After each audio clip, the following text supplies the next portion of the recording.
The time is near.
The time is near.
The Dynasty.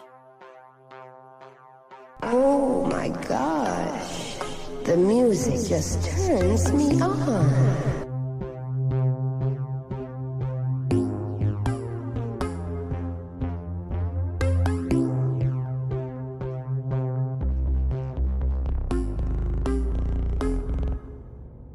I'm alone, only love myself no more. Take it to the grave, I'll ghost. I know I can be so cold. Dark, dark, where I like to keep my heart. No more bite, no bark. Like to get you way off guard. Play so deep inside your brain. Take you somewhere far away. Roll the days, you know I'm the type to life, not afraid to die. Type to make you cry. Type to put a price. All up hit, do just sit. Straight up, feeling straight, feeling, yeah, no feeling, yeah, feeling, straight up, feeling straight, feeling, yeah, feeling, yeah, no feeling. But I'm dead, hear my voice up head, watch it fill you full of dread, go. Is it really a surprise? Playing with your mind. Treat you like a prize. Then I throw you down and really that bad. If I love to make you mad and get happy when you're sad. Care about a bro. That's how I like it, and I'm never go. No, never had a soul. So you ain't taking from me, go.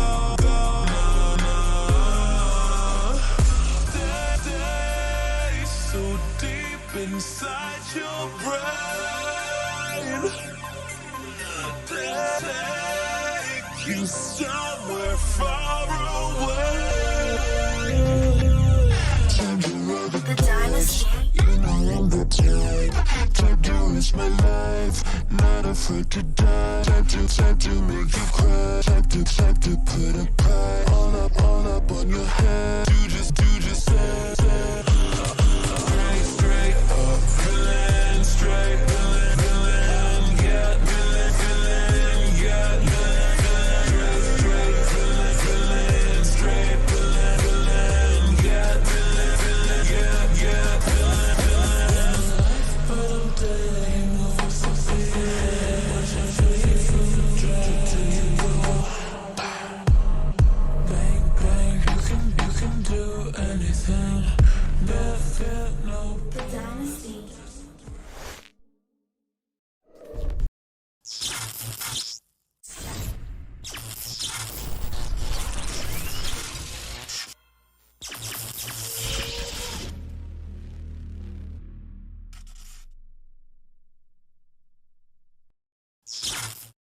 Alright. How y'all doing? I'm sorry about the long start. For some reason, OBS keeps trying to troll me over here. I don't know why, but it does. Alright, OBS keeps trolling, and me no likey. You know what I'm saying? I don't like it. I don't like it at all, damn it.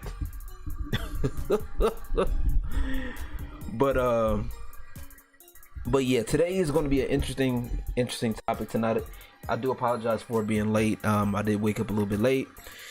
Ended up having to get me something to eat, you know what I'm saying, and then started working on this. But today is going to be a very interesting topic here. We're going to be talking about music stuff, and then, but more specifically, as you can see by the title, we're going to be talking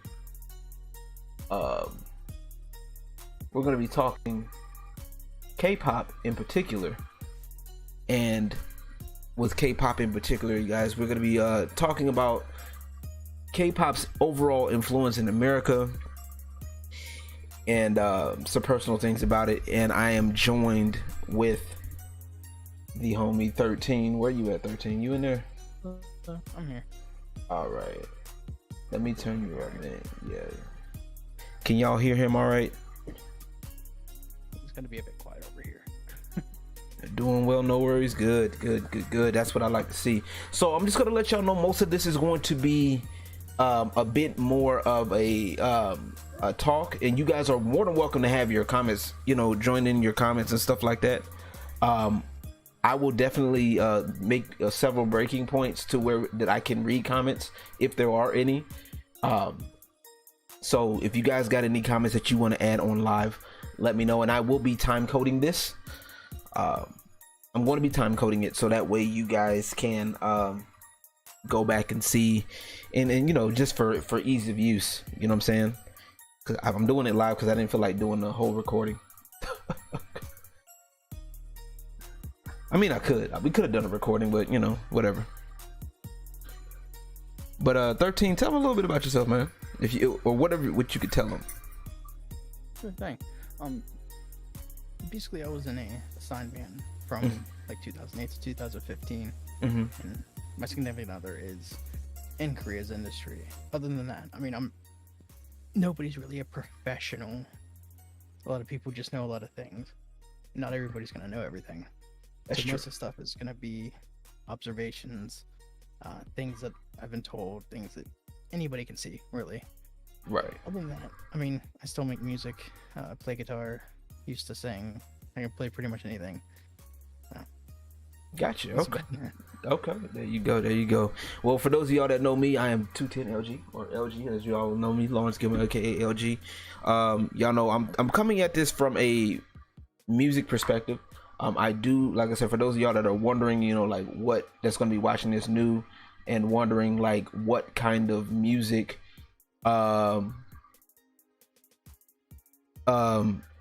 no, and to be honest, this doesn't relate to the dude that's transracial. This is more along the lines of just music in general, K-pop in general, and I'll get into what it is and what it's not in a minute. But just to give you guys a little bit of background for those who don't know, I've been doing music for quite some time, and I dabble in a lot of genres. So I started with gospel and went from there. Fell in love with hip hop and all that stuff, but I do listen to other genres of music. Pop is one, and I overall enjoy K-pop music. I do enjoy their music. Their production is overall solid. Their music videos remind me of like the videos in the 90s, 90s, early 2000s where they were just creative videos. You know what I'm saying? They were all the videos were just creative and they were fun. There was a level of work involved with it, and Fun to watch. yeah, they're fun to watch. Indeed, they're totally fun to watch. Even if you're not, familiar with how the lyrics go or what they're saying, it's just you can gather it by how direct, how well they're directed. You get what I'm saying? So If anybody's interested, I did metal and metalcore, yeah, but Yeah. I listen to pretty much anything.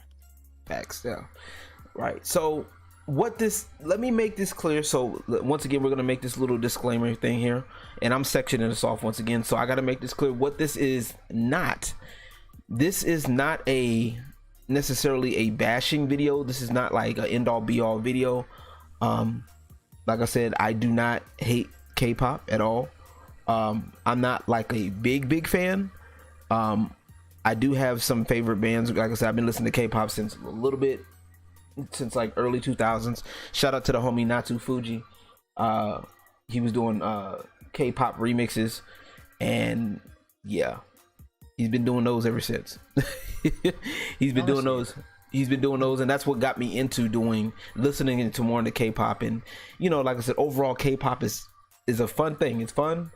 If somebody were to give me a ticket for a random band, I wouldn't be too keen on it, but it is what it is. You know what I'm saying? I probably would rather hear the song first before I go like jump into a concert. You know what I'm saying? I'm not like, except for like I do have like my favorite groups. Like I do enjoy like Blackpink. I do Twice. BTS is okay.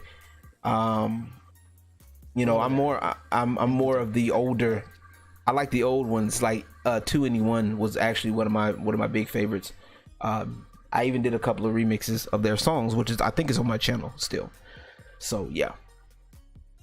But yeah, that's that.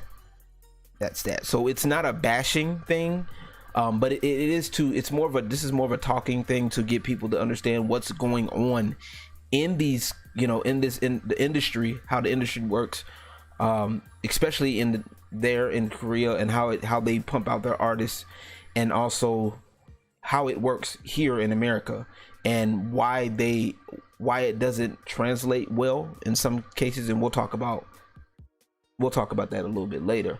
There's a lot of misconceptions I can cover too. That too, yes, and we're going to be covering a lot of misconceptions as well. So I think the biggest thing that I think you'll hear from me is, like, if it sounds like I'm bashing anybody, it's going to be like I don't want to say super fans, like the extreme ones.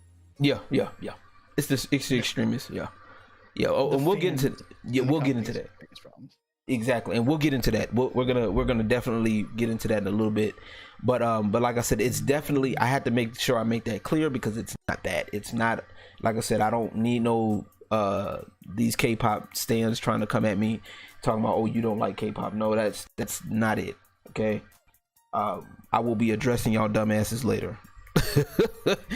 But that's not even really like the focus. Like when we were talking, it was like the way the West is kind of poking and pulling, and that too. It's not even about them, but we're defending them. yeah, exactly. Yeah. So trust me, if y'all K-pop fans have some patience and actually listen, okay? We got y'all. All right. But so to kind of kick this off, I was doing some research a little bit, if you will. I was looking at videos, and I'll probably link them in the description or in the cards when I get a chance. This is probably going to be a note to myself later on to do so. I've been just looking at how they do things, you know what I'm saying, how K-pop runs the business side of things, you know what I'm saying, because we talked about the music, and we kind of briefly talked about how we feel about music, and that we say it's enjoyable because it is. When you start looking at some of these groups though, and you start looking at how they do things, and how they put out these artists, the selection process, the training process, it's crazy. You get what I'm saying? Like it's insane. Like I was watching several videos, and it boils down to 3 big companies, you know, in South Korea. YG Entertainment, JYP, and SM. There's a 4th one now. Those are the big 3, and the 4th one I think is a Big Hit. I think that's what I think. Yeah, Big Hit. They have this big company now. It's like in Hype or something like that. Let me look that up real fast. All right, yeah. But it is Big Hit. And I know Big Hit's another one because BTS is under them, and a lot of these people, a lot of those big companies, a lot of them are very strict. And I was doing research, and somebody said something. Hybe Entertainment. Say that again. Hybe, HYBE. HYBE, Hybe Entertainment. Okay, got you. And the way they do it is similar to, I want to say, Motown in the 60s. Like what they did. A lot of blessings in disguise in these too. Like the strictness isn't the bad thing. Yeah. Well, yeah, I mean, in a way, but I'm talking about like overall, like what they do. I'm just giving this to the people to like because there's some people out there who are really just like, oh my God, K-pop, and they don't really understand like the business and what's really going on, like the process they do, and or worse, they think they do. No, let's oh yeah, that too, and and so these people, what they do is they get kids from ages as young as like 10, some even younger, but like on average we're talking about 10-ish, and they vet out these kids, and you know, and they basically get them and try to mold them into what they want them to be. You know what I'm saying? And by them, I'm talking about the labels. Yeah, the labels do that to the idols. The labels do it to the idols. And Little Fox, you're right, and we'll get into that. We'll definitely talk about that. You're actually on the money with that. That's a good one. So they churn these out. They churn these kids out, and they put them through a grueling process. And I mean grueling. Like some of them, they can't. Like their diet is like bare minimum. Their diet is like minimal, like well below the average for a recommended daily average for anybody, male or female. You know what I'm saying? It's not all sunshine and rainbows. You know what I'm saying? Because a lot of the labels are, you know, they're trying to, you know, make sure they maintain their status, right? So they're trying to have this well-oiled machine, if you will, to try to keep the next idol, you know, next idol going. See, even that's a bit of a misconception, like what you said, and even what Little Fox said, like you see the minimal diet. Keep in mind they're gonna have them at a healthy diet, just to the point where they're not gonna gain a bunch of weight. So they might show, like on a live stream, that they're eating like a salad with like a piece of chicken and like just strip of chicken. But I mean, they're practicing constantly. Yeah. So that's not all they're eating. I can say that. Okay. Because no, there was just one video that I was showing that I had looked that's at. Definitely a thing. And a lot of times when you hear like an idol saying, "Well, I'm going on a diet" or this and that, it's usually either a quick crash to get down to for like stage performances, so that it's easier to order uniforms and all that. And obviously you want to look good for your comeback or whatever. Yeah, true. And I mean, I wouldn't say just comeback. I would just say just look good, period. Because and then let's not even get started on them. We're gonna get to the little bit of the beauty standards, and because right now we're just kind of getting into the start of it before we get into the actual translation into the West part. You know what I'm saying? Because I want people to understand there's more to it. You know what I mean? And a lot of it is these labels. You know, and like I said, it's a big commodity in South Korea, and it's raked in a lot. Yeah, a lot of foreign money, and it's been crazy. And that's actually part of the reason why, you know, that's a part of this discussion, how we, you know, how they try to appeal over here, because, you know, the money flows over here. You know what I'm saying? And also too, I didn't realize that there was a lot of people, like I know there's a lot of people that was involved in making the music for them. What I didn't know was there were some, you know, some of the black people behind the scenes, because I remember you told me, 13, that, you know, they was talking about how some of these companies were talking about how black people would never be able to be in Korean music, you know what I'm saying, K-pop. And you know, now the joke is on them, because there's some of the biggest people that's behind the scenes working on these K-pop hits, you know what I'm saying? Just that, there has been, in my memory, there has been 2 like visibly black people on stage as idols. Wow. See? Yep. I don't remember the name of the first one, because it was like one of those things I saw in passing. Oh, cool. You know, whatever. Yeah. I don't, not to sound insensitive, but I don't care if there's black people in K-pop or not. It's from Korea. Right. That makes sense. And then the other one is from a group called Black Swan. Black I Swan. I don't think she's black per se, but she is a POC, like from the whiteys over here. But, yeah. I get what you mean. yeah, she's obviously not Korean. obviously. But it's definitely you know, interesting to see, because a lot of those people out there, you know, the bigger companies, a lot of them have that really narrow mindset that you know, that black people cannot be a part of that industry. You know what I'm saying? And that is something that is I think that's going to be a change, you know, soon, especially when they start seeing that you know, a lot of their influence, their musical influence comes from, you know, different forms of music, you know what I'm saying, including trap, hip hop, all that, you know what I'm saying? I mean, even that time's already come. I mean, you look at the credits list. Now, mind you, credits lists are complete total bull, Yeah. but there's all different kinds of people that work behind the scenes. Sometimes they hire people literally from other countries to write the lyrics, and they just translate it to Korean. Yeah. Or production. It's not that they're not letting other people in. It's K-pop. The K stands for Korea. Yeah. I mean, don't get me wrong, it makes sense, right? And it makes sense. And I get it. You want to keep you want to keep it to your own people, and that's perfectly fine. I mean, but my issue with that is when you hire, especially when you hire people outside of the country, you have to kind of be a little bit more lenient. You know what I'm saying? I think you have to be a little bit more lenient, understanding that there's going to be a difference of sorts, if you will. There's going to be a whole bunch of differences going on. You know what I mean? Yeah.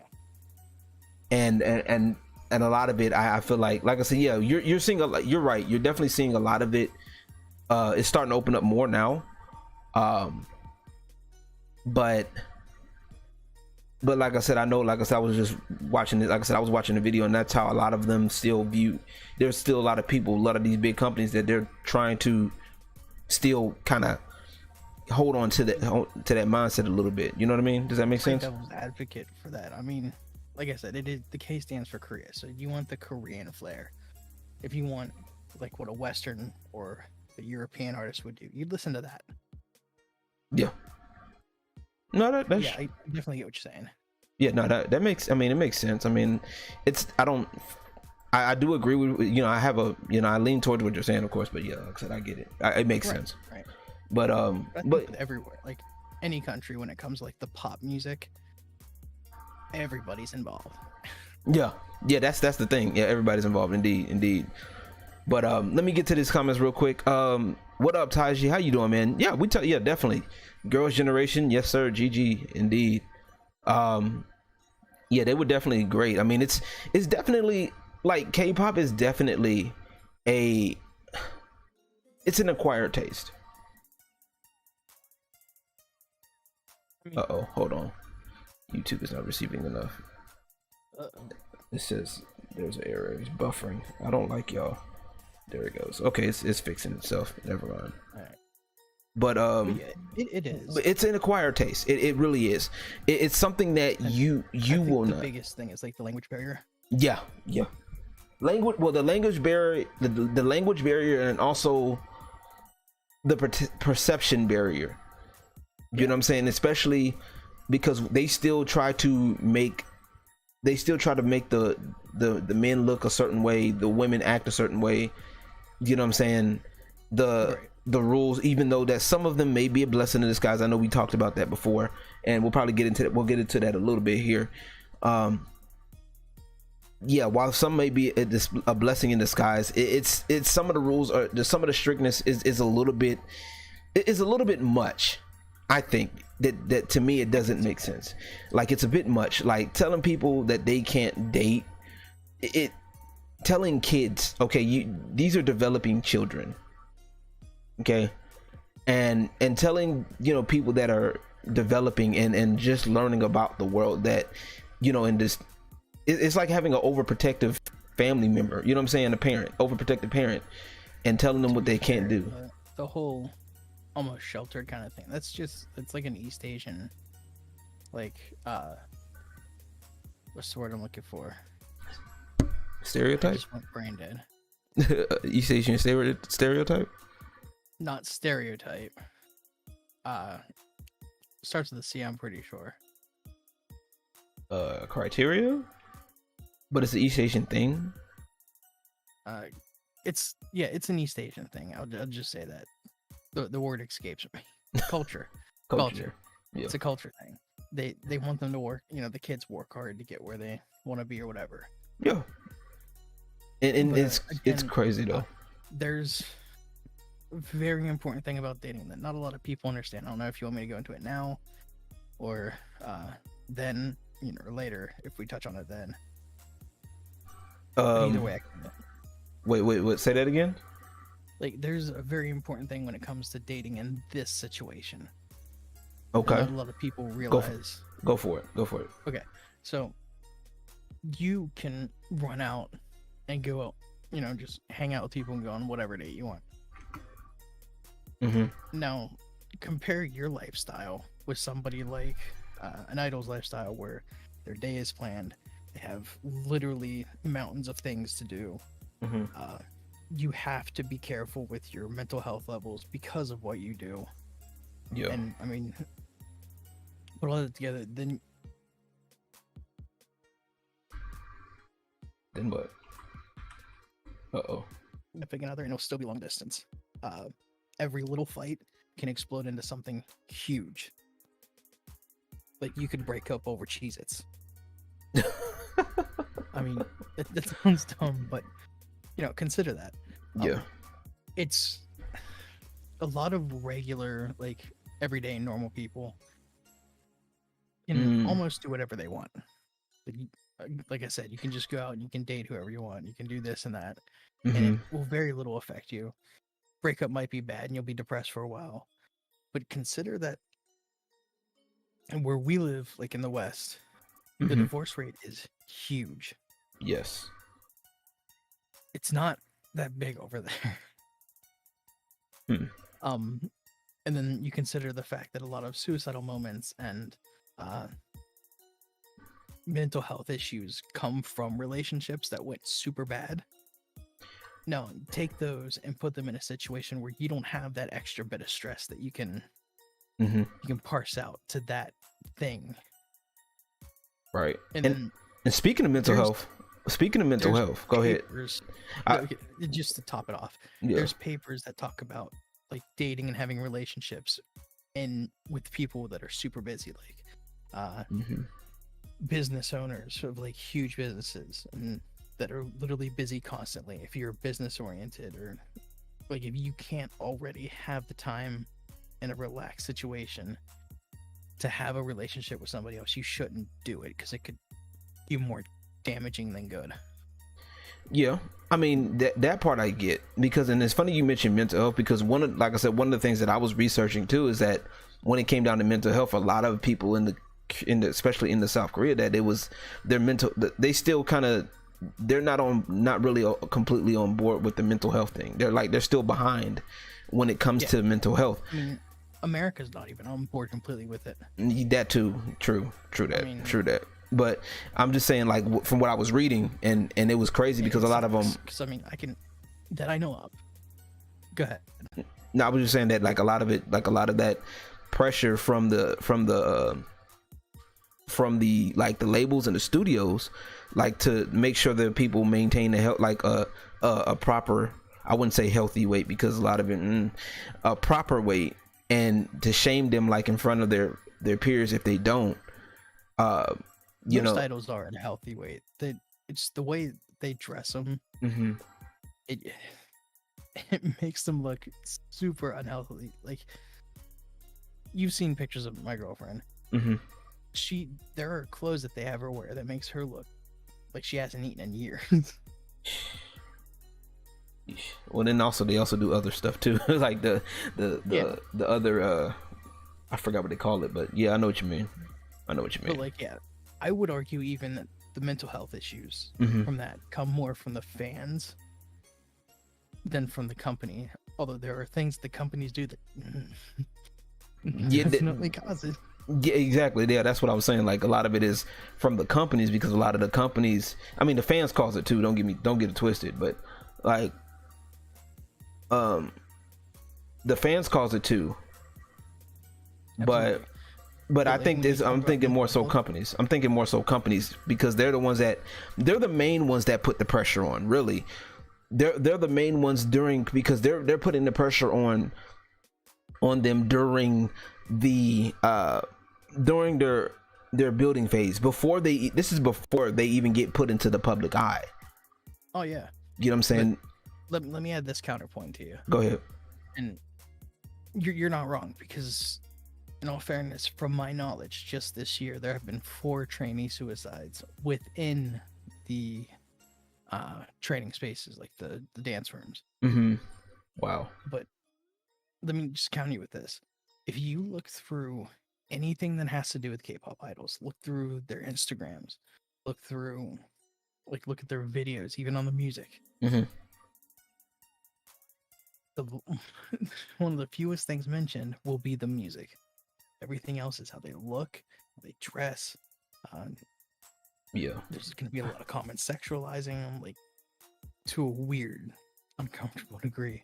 Yeah. There's like it's never about the music. It's always about who are they with, what do they look like, are they, do they look good, this and that, and then they'll turn around and attack the company for things that really not that important. So like the last thing on the minds of a lot of the fans is the music. Yeah. Interesting. So I mean, you can't really, like, you can be mad at Walmart for selling penis-shaped ice cube trays, but if people are asking for them, they're gonna do what makes the money.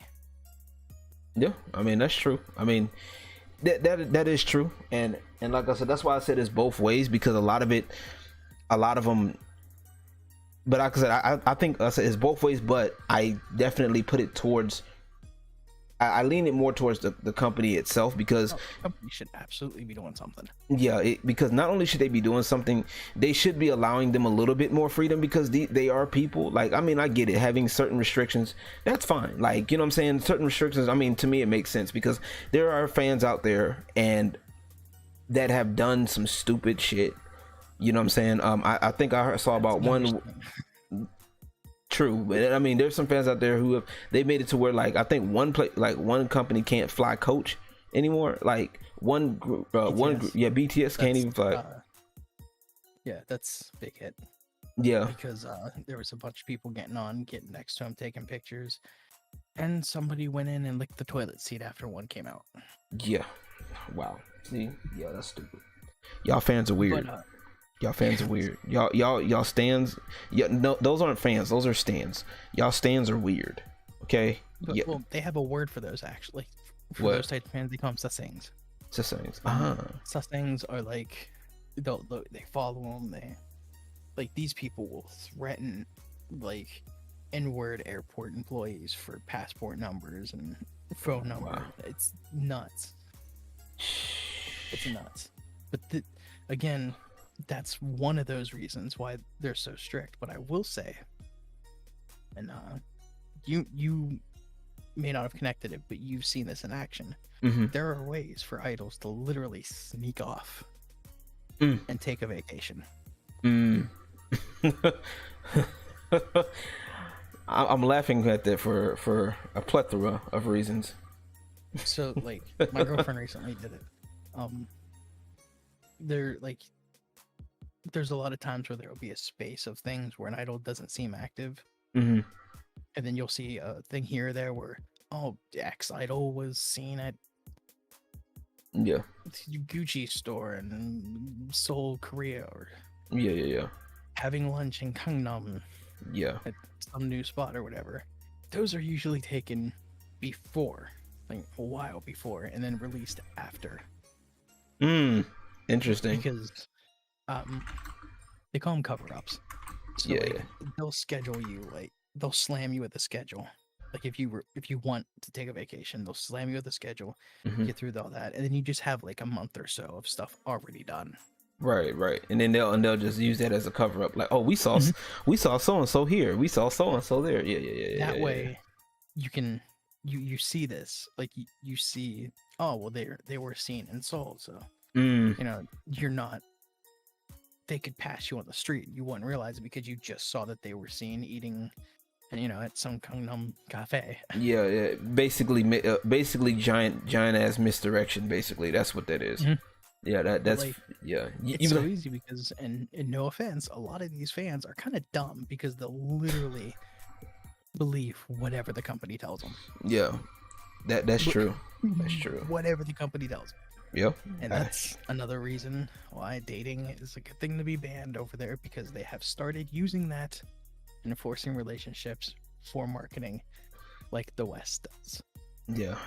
Don't get me started on that bullshit. Some of that shit is stupid, bro. Like I said, I think overall, I think like when it comes to stuff like that, like I what I hate is just like, one, like, don't sit up here and try to. And the reason why, I think one of the reasons why I think, and like I said, the research like I was looking at that I came to was the reason why they started doing that at first is because it was to make the girls or make the people seem more, they seem more tractable. Because you want something you can't have. Yeah, exactly. They seem more. And then, yeah. It turned into. Little Fox is right. There was literally a group of fans that believed that idols didn't use the restroom At all. Like, that happened. That's stupid, bro. But yeah. There's God, what was I saying? We were just talking about the rules and everything. Like, like I said, I get, like, some of the rules make sense. Don't get me wrong. Because I was saying something, I saw his comment, now I went blank. Right, I know. That's the perils of streaming, though. Yeah, right. The perils of streaming sometimes. But, like the forced dating thing, now I remember, and it went from the making them seem like just that much more unattainable and more human-like, so to speak, to literally being, well, we have a shit ton of Western fans. Yeah. So, and Western fans care more about who the people are around than the people themselves. That's seemingly the perception. Yes, I get where you're going. Yeah, so that's why they started forcing. That's why they started forcing it. Yeah, they started forcing relationships and stuff because in the West, like, they like what they call the shipping culture over here. Yeah. As I continue to roll my eyes, but it's the shipping culture is just weird. But yeah, I mean, that's how we do it. Like that's what they perceive over here.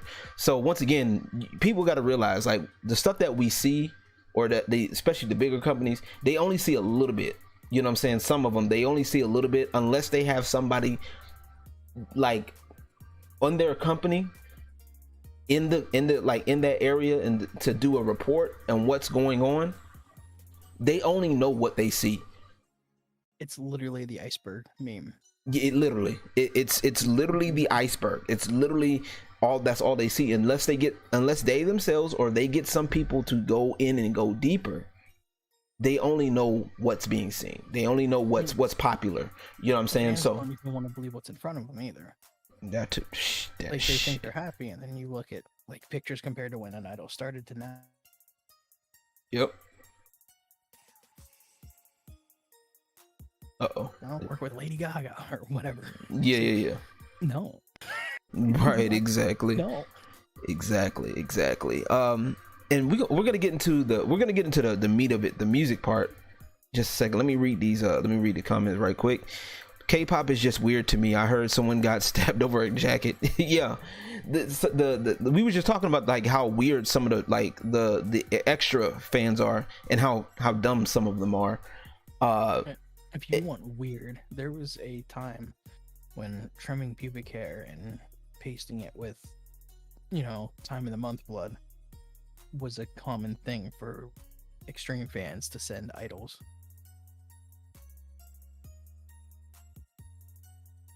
What? I wish I was joking. God, that, along with teddy bears with cameras in them, isn't one reason why a lot of groups won't accept gifts anymore, or why companies won't allow it. Yeah, that's weird. That's y'all wild, bro. Like, And you can actually look this up too. It's like I didn't know it was that weird. It was like I like K-pop, but like I didn't really start getting into it until Yeah. a little bit before I started dating my current girlfriend, just because a particular group Yeah. debuted that I promised that I would look into and follow. Right. That's, bruh. Shipping is incredibly toxic when not controlled. It gets really weird when real people get involved. Yeah, it does, and especially when people start, dare I say, start doing Smut. Yeah. That's just nasty. Yes. Timing them up. Yes. That. Oh my god, bro. That's nasty, bro. Like. You have to be next level obsessed, and I'm gonna kind of go into a rant here about this one. Like, don't get me wrong, right? I understand you like who you like. You're they helped you. Maybe their music helped you through a tough time in your life. That's great. You know what I'm saying? That's what's up. Cool. Send me an email. Keep your pubes attached, please. Yeah, exactly. Please, like keep your all your bodily fluids to yourself, please. Okay. BTS did this amazingly, and they decided on this. Like they didn't. This wasn't the company's decision. This was them. That's why I like BTS. That's one of the reasons why, after doing a little bit of research, I have a little bit more respect for BTS because they know how to do it. But go ahead. Sorry. Yeah. Oh no, they're honestly some of the smartest. Like, there's one of the smartest groups of idols because the way they came up, they kind of took the power from the label. I mean, they still have to listen to the company and all that. Yeah. But so there was a video on it, and I made a point on there that a lot of people didn't even think of. So they're like, well, it was just a bunch of people being like, well, what if I want to, this and that. I was like, well, if you really want to do something for them, they take letters. So yeah, plant a couple trees in their name. Give them give them a letter with the receipt on it. Do some good and, put it on there and send it with that. Or give them to it with that. They accept letters, do something cool, put the receipt for it in the letter, and give them the letter. They don't need, most of the time, they don't need people to go and buy them all this stuff. Chances are they can afford it themselves. Right. It's the thought that counts. That's what it is. That's what they're looking at. It's the sentiment. Right. It's the sentiment. And like my girlfriend right now has 7 of the same exact skirt and shirt combo.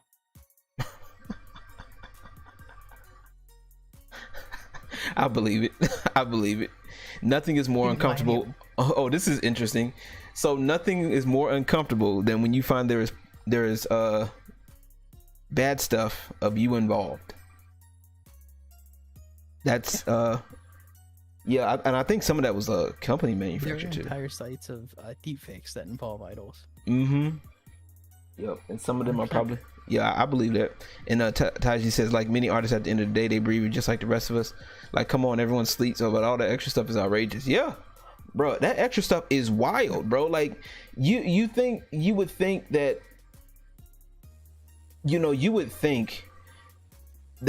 some of these people would have at least a little bit of common sense. Nah, bro. Spock, we're gonna get to you in a minute, man. He reminded me of something. What's up? One of you kind of cut out a bit. They do whatever they want. They should be able to date whoever they want. Do this, do that. Yeah. One of the biggest arguments is, well, they're just human. Right. Or they're adults. Yeah. Well, part of being an adult is realizing that you can't do whatever you want. Right. And being human means you have limits. Yeah. Just, even as normal people, you can't just date whoever you want. There are going to be people who run you up a wall. Yeah. You're going to have bad situations and everything. So, like, you have to figure out, like, if you're, like, food, for example. If you eat that whole pizza now, right, you're going to feel it later. Right. And you're not going to want to eat the steak that you bought for dinner. Right. So you can, have a slice of pizza and then have the steak later if you want, or just have the pizza. Right, exactly. No, that makes sense. As a human, you have limits, and that includes stress, mental health, and all that. Yeah. No, that's facts. That's facts though. Totally facts though. I mean, I get it. I mean, my only thing is, like I said, my only thing when it comes down to stuff like that is just like, of course you recognize what limits you have or what limits you're willing to push, all that. You know what I'm saying? But I think it's just the basic idea that these people can do, you're able to do with whatever, you know what I'm saying? Right. What you want. Like the option is open. That's the better term that we should be saying. Like the option is there. This way, when I was signed, I wish I had a lot of these rules. Because I would probably be in a better mental health state than I am. Or was at that time. Yes, that's interesting. That's just me. Yeah. And that's something that will probably work for you. Right. But then again too, but then also too, in general, I think it would be a good thing to have, because it's one of those things, like when your parents continuously tell you not to do something even though you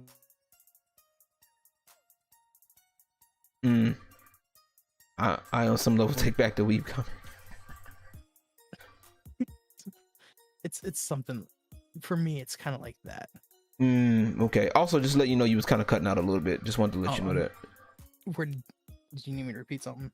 No, I'm just letting you know you kind of cut out for about a split second. Just letting you know that. But yeah, K-pop stars don't eat much. Like I said, we kind of debunked that a little bit earlier. MoeFoeJoeJoe, what you see in like videos where they'll show you the meal, if they only ate that, they would die, because they're constantly like dance practice and vocal practice, and that does a lot to you. So they eat well. My girlfriend is naturally thin, but she eats well, for example. So she can dance literally all day. So they do eat like what's healthy for them, I should say. Yeah. Because you have to remember, East Asians have a smaller frame. Yes, they do. Yeah, they do. And then Unsit here says, I on some level take back the weeb comment. That's a good one. Yeah, some of them apply real world laws to fictional characters. Yeah, they do. And that's where you get into the crazy territory. I'm looking at you people on Twitter. To be clear, JoJo, I did bring up the fact that sometimes idols themselves do like the crash diets to look good for the comebacks or in general, but usually the company tries to make them eat healthy. Right, exactly. Yeah.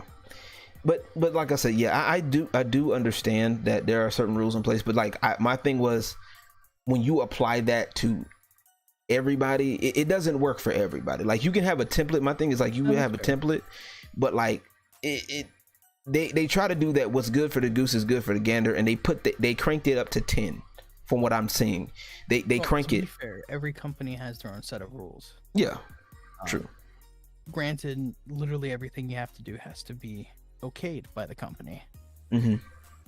But for example, SM doesn't have a no dating rule. Neither does Cube Entertainment. However, it's still in Size Company doesn't have one, but they strongly urge you to not. Right. So you can focus and you're not dealing with things you don't need to deal with. Right. And then, not to mention, when these people go, when these idol hopefuls go into it, yes, they're young. But these are things that they're really clear about. Like, this isn't hidden in a contract. They're not like, you can do whatever you want. Psych. Oh, you have been scammed. Like, that's right. They're very clear. Like, they're like, listen, these are the things we don't, No, we don't want you to do this. It's well known. Yeah. Fair enough. When you look into, like, say you wanted to go into SM, you look into it, chances are you could find the rules somewhere. Yeah. Then of course, speaking of which, Anasi says that he watched a video where a young black sister was trying to be a K-pop star. She went through hell of racism, and I think we kind of touched on that a little bit earlier. That a lot of it's they do like as long as you they're for them. Let's put it like that. They're mainly for them, for their own people, and it's. Let me just throw this out here. Go ahead. So Go ahead, 13. One of the big things that people need to understand about East Asia, when it comes to like the way they handle dark versus light skin. Now, for an East Asian, they're super pale. Right. So, if you're royalty, you're stuck inside, you're never getting sun. Right. You're gonna look whiter than mayonnaise. It's just gonna happen.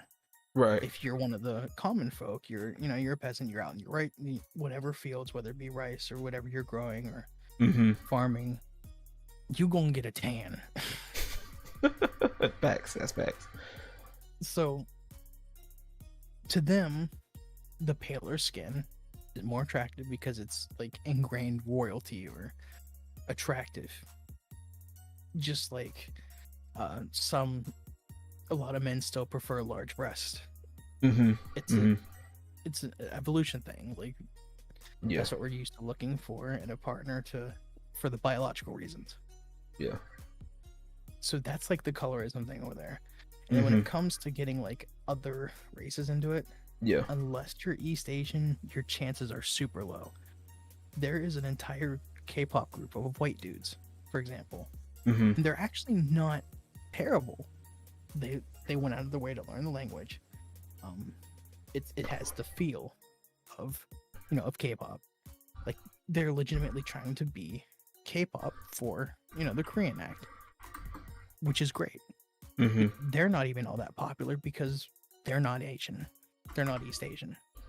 And like we mentioned earlier, there was 2 black girls.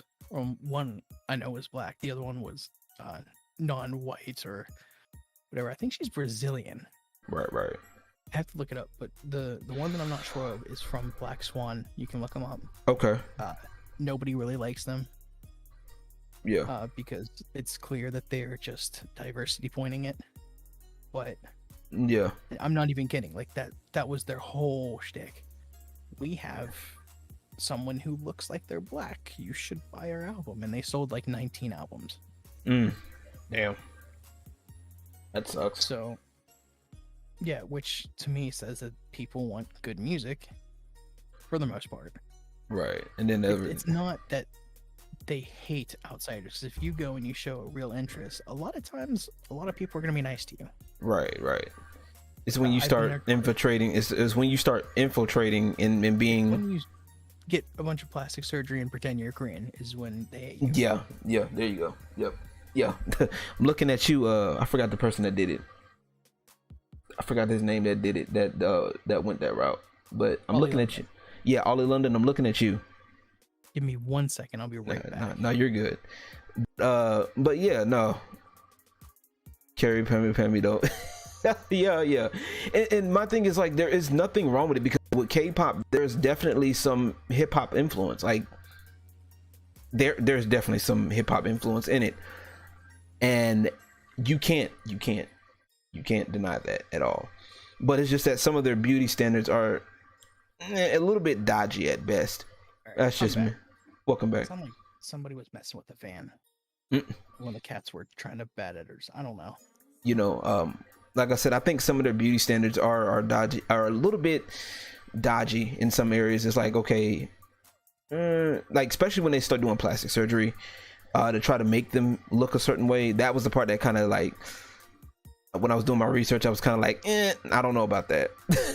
I don't know about that. Plastic surgery things are a little bloated, not by much, but a little bloated because keep in mind, Korean like beauty stuff, I guess you could call it. Yeah, it's super cheap compared to like the West.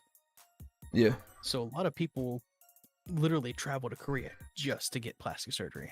Yeah, and it's funny you mentioned that. Insert here says South Korea is considered the plastic surgery capital of the world. Yeah, that's interesting. I love how that lines up. Actually, if I'm not mistaken, and this could be wrong, so don't take this as like fact. Okay. If somebody wants in the chat, they can go and check to check me on this because I'm not certain. I think I heard somewhere that they consider like the beauty stuff, like the skincare stuff they do, like the super high end stuff. I think they even considered that plastic surgery, but I'm not certain. That's weird. So like the basic stuff they do is considered plastic surgery. That's weird. That's wild. It's just, again, that might not even be completely true. I think I just heard that somewhere.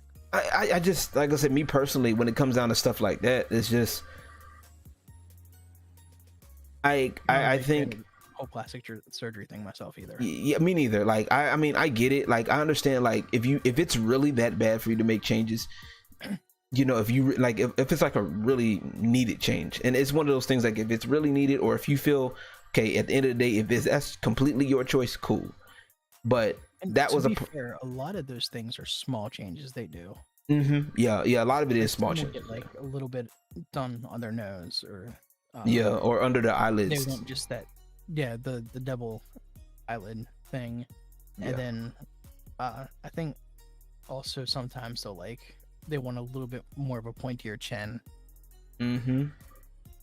So it's not usually like huge, like reconstructing the entire face most of the time, but I mean, I'm still not that big on it. Yeah, me neither. I'm like, bro, just it's whatever, Yeah, but honestly, see, that's the thing, JoJo. Like, do up skincare, go to Korea. My girlfriend brought me these charcoal strips. Yeah. From there, right, for like blackheads. Yeah. And I swear, when I pulled that thing off, I thought I ripped half my skin off. Yikes! Wow, that's a My face was silky smooth though. But see, if you like LA, like Little Tokyo in LA, you're getting a commercial version. Like that's what I'm noticing, is like you're getting like a highly, dare I say, bastardized, watered down version. You feel me? And when it comes down to stuff like that, like I said, if you look past that shit, you'll start seeing it's just like basically stereotypical bullshit, really. But yeah, let me I think if we got any more comments, I think where is he? Is he still in here? Because I know Funk Dr. Spock said he wanted to talk. Oh, we stepped into the territory I know nothing about. Yeah, well, we about to get into the well, it's California. Yeah, that's true. Yeah, you That's why I'm here, Ace. Right? That's the most Korean white guy you know. All right. Yeah, you know what? I'll let you have that. I'll let you have that. You know what? You're gonna be the liaison for any. I'll throw this recommendation out there. If anybody wants to get like a taste of Korea through YouTube, look up the Korean Englishman. The Korean Englishman. Yeah, what he does is he takes his friends from London. That's where he lives, over there. He just takes around and experiences Korea. Wow. Like that's food, like attractions, and because he went to school over there for a good bit of time. And he just fell in love with the place. So he takes people over there and literally just takes them out and experiences Korea. It's super cool. Okay. I'm about the Korean Englishman. Yeah, here, I'll type it in chat too. All right, cool. We'll look into that. Let me look it up so I can copy and paste it in full in case. All right. While we're doing that, we're gonna switch gears and we're gonna get into the actual part. We didn't got through the fluff for the most part. Like I said, if you guys want to, if anybody y'all watching this via archive, type in your comments below. Let me know what y'all think so far, man. I would love to hear y'all guys' opinions on this, what y'all think. And as far as artistry, I'm glad you asked that, JoJo. We're gonna get into the music part, and because we're gonna talk about that in a minute. That's the main part that we're gonna talk about, and how it translates to here in America. And loud in the chat. Okay, gotcha. If so, I'll just go ahead and link the channel. Yeah, go ahead and link the channel in the chat. Go ahead. You're good. But yeah, if you guys are watching this via archive, because I'm gonna keep this video up, like I said, I would like to know, like, let me know what's up, like what artists. Like I said, I'm still kind of about K-pop, so there's certain artists that I may not know or groups that I don't know about. If you guys got artists that y'all want to recommend, go ahead, cool. But like I said, I had to get that out there so that way people can understand like some of the more of the stuff for you guys to look into about what's really going on, in the industry, and some of the things that, especially for y'all fans out there. If y'all see something that's not right, instead of y'all pestering this artist and trying to ship them and take all that energy, use that energy for something good. You know what I'm saying? Use that energy to put pressure on the companies that are not treating the artists. Just call them a bunch of duty stinky heads. Because I think it would be hilarious for them to get like 1 million emails a day just calling them duty stinky heads. No, I haven't. I haven't heard of that. Super Junior. Oh no, I'm not right now, bro. I'm weird too. Right. But yeah, let's get into the meat of this. We gonna talk about the music. Yeah. Is this the part where we talk about? Yeah. The music. So much political. Fuck. Well, we that part too. We're gonna get into that part too. But we're also gonna talk about like the kind of warm up everybody. But if we're just gonna go here in America, like I think music wise here in America, like how K-pop is translated over here in America. Once again, I kind of talked about it earlier. I think the early 2000s, that's when it really hit home over here, like in America. I think you had like when we started noticing it. Yeah, I want to say like 2NE1 was one of the big ones over here. 21. There was a couple. Big Bang. Yeah, Big Bang was another one. And Girls' Generation, I think. Yeah, GG's. Yeah, Girls' Generation was another one. Now I think it was just the fact that it was different. You know what I'm saying? I think it was just the fact that because like I said, it was different. And if you look at videos between the two, between America's videos now, like especially nowadays, and K-pop music videos, it was always a stark difference. It was always, of course, now you got like people trying to emulate it, but it is what it is. There's a stark difference. How our videos are a little bit more serious, theirs are a lot more colorful, bright, playful. You feel me? And when they do decide to go serious, it's still fun to watch because it's like a story almost. Yeah, exactly. And it made it more. It made it more. How do I say? It made it more. I guess in a way, I would dare I say bearable. In a way, and it wasn't necessarily beating over a head. It wasn't like a message wasn't necessarily beat over your head with bullshit. You know what I'm saying? It was more, if there was a message, it was subtle. And it was something that literally everybody can get behind. Yeah, exactly. Yeah, it was palatable. You know what I'm saying? It was easy to digest.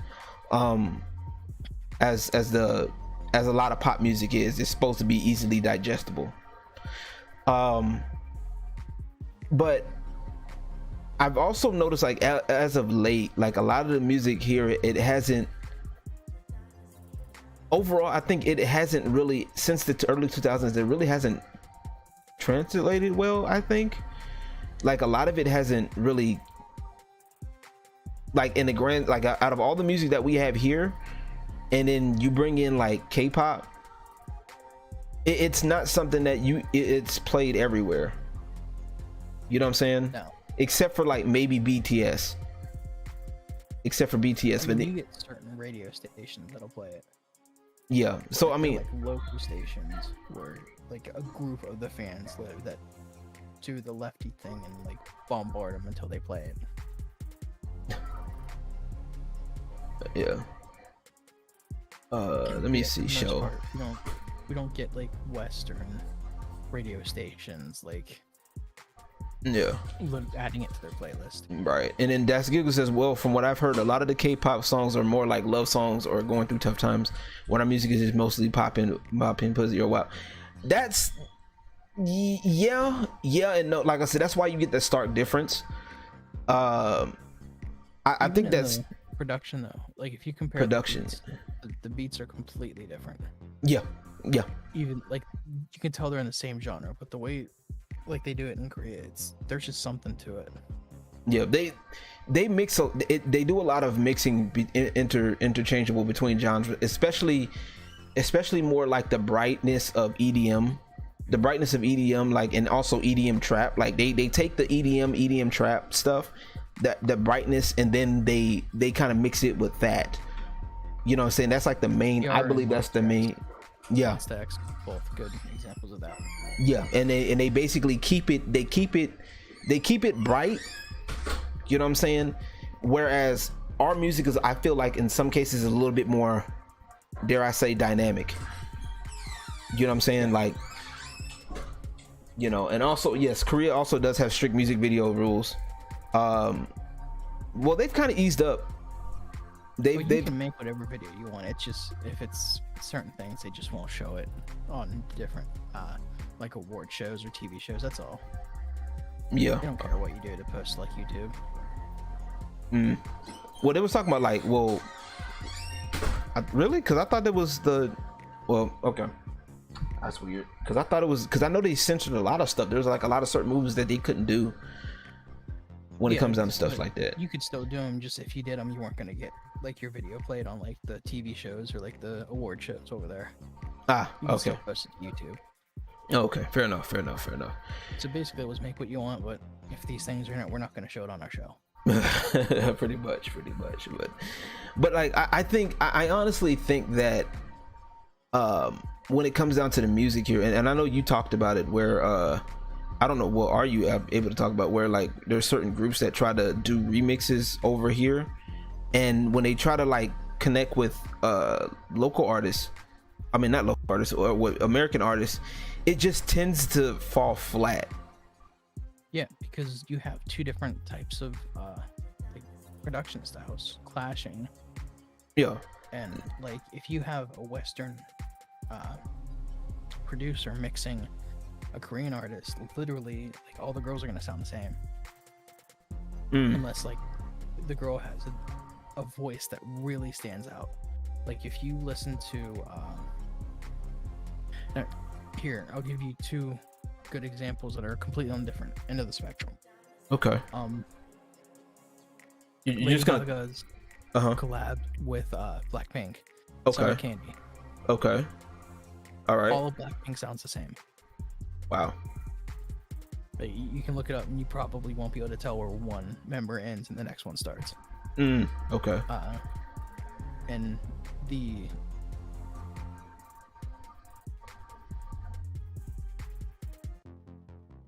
go to one, hear them there, and hear the difference, basically. And the kiss and make up with Blackpink and hold on, I gotta look it up. I don't want to get the name wrong because I actually don't hate her.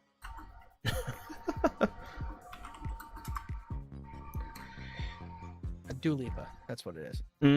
Dua Lipa, yeah. Because she was actually involved with a couple of groups from what I was researching too. Yeah, and she's actually super respectful. Yeah, and that's, you know, like I said, that's once again, our music here in America is very dynamic. We have music for like different occasions. We can literally say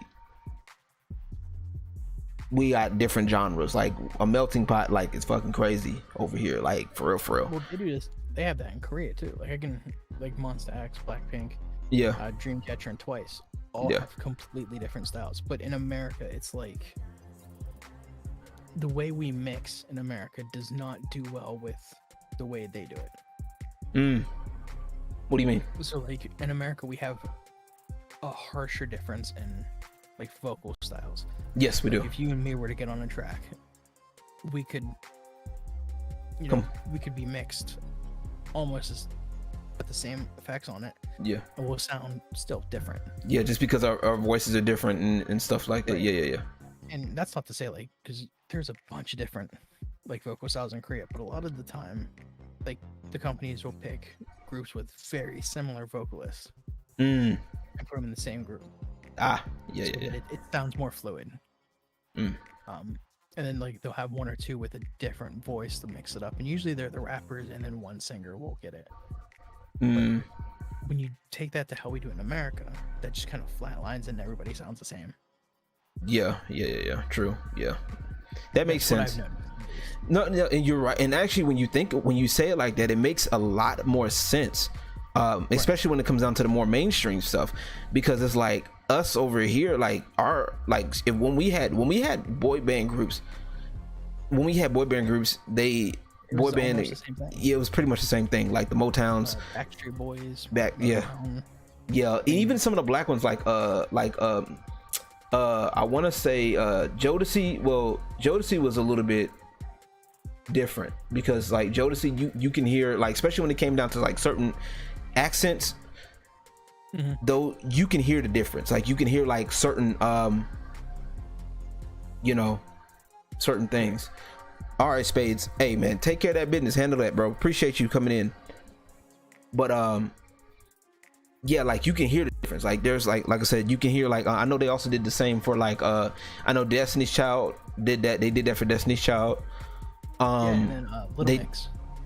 Okay, yeah, that too. And they also did it for what is the other one they did? Drew Hill. That was the one that was really You want some tea? Yeah. You want some tea? Go ahead. Pussycat Dolls. Yes. You ever listen to that and notice that they all sound exactly the same? Yes. You want to hear something really funny? What? You ever listen to the members talk? They sound nothing alike. You're right. It's funny because I never heard any of them talk. That's the crazy part about it. You know why it's like that? Because they sound too different. Well, no, you know why they sound exactly the same on the recordings and sound completely different in real life? Huh? It's because the one main member does all the vocals. Huh? That makes sense. I don't remember which album it was on, but they put it on the back of one of the albums. Wow. That like it's all like all vocal performances are this or that. Let me see if I can find a. That's crazy. You know what? That makes sense because that makes sense now that I think about it. Because like they all sound like Nicole. I think is it Nicole? I forgot her last name. Yeah, Nicole. Yeah, they all sound like Nicole. Nicole Searchinger or something, whatever her last name is. I'm not even gonna attempt to say it again. but that's crazy because like a lot of it, they think groups are supposed to sound the same, and it's like it kind of does and it doesn't. You know what I'm saying? And that unison feel. Yeah, and I think another reason artists are gonna bite off another. Yeah. I honestly. Okay, and I honestly think that when it comes down to the music, I think, like I said, another reason why it falls flat.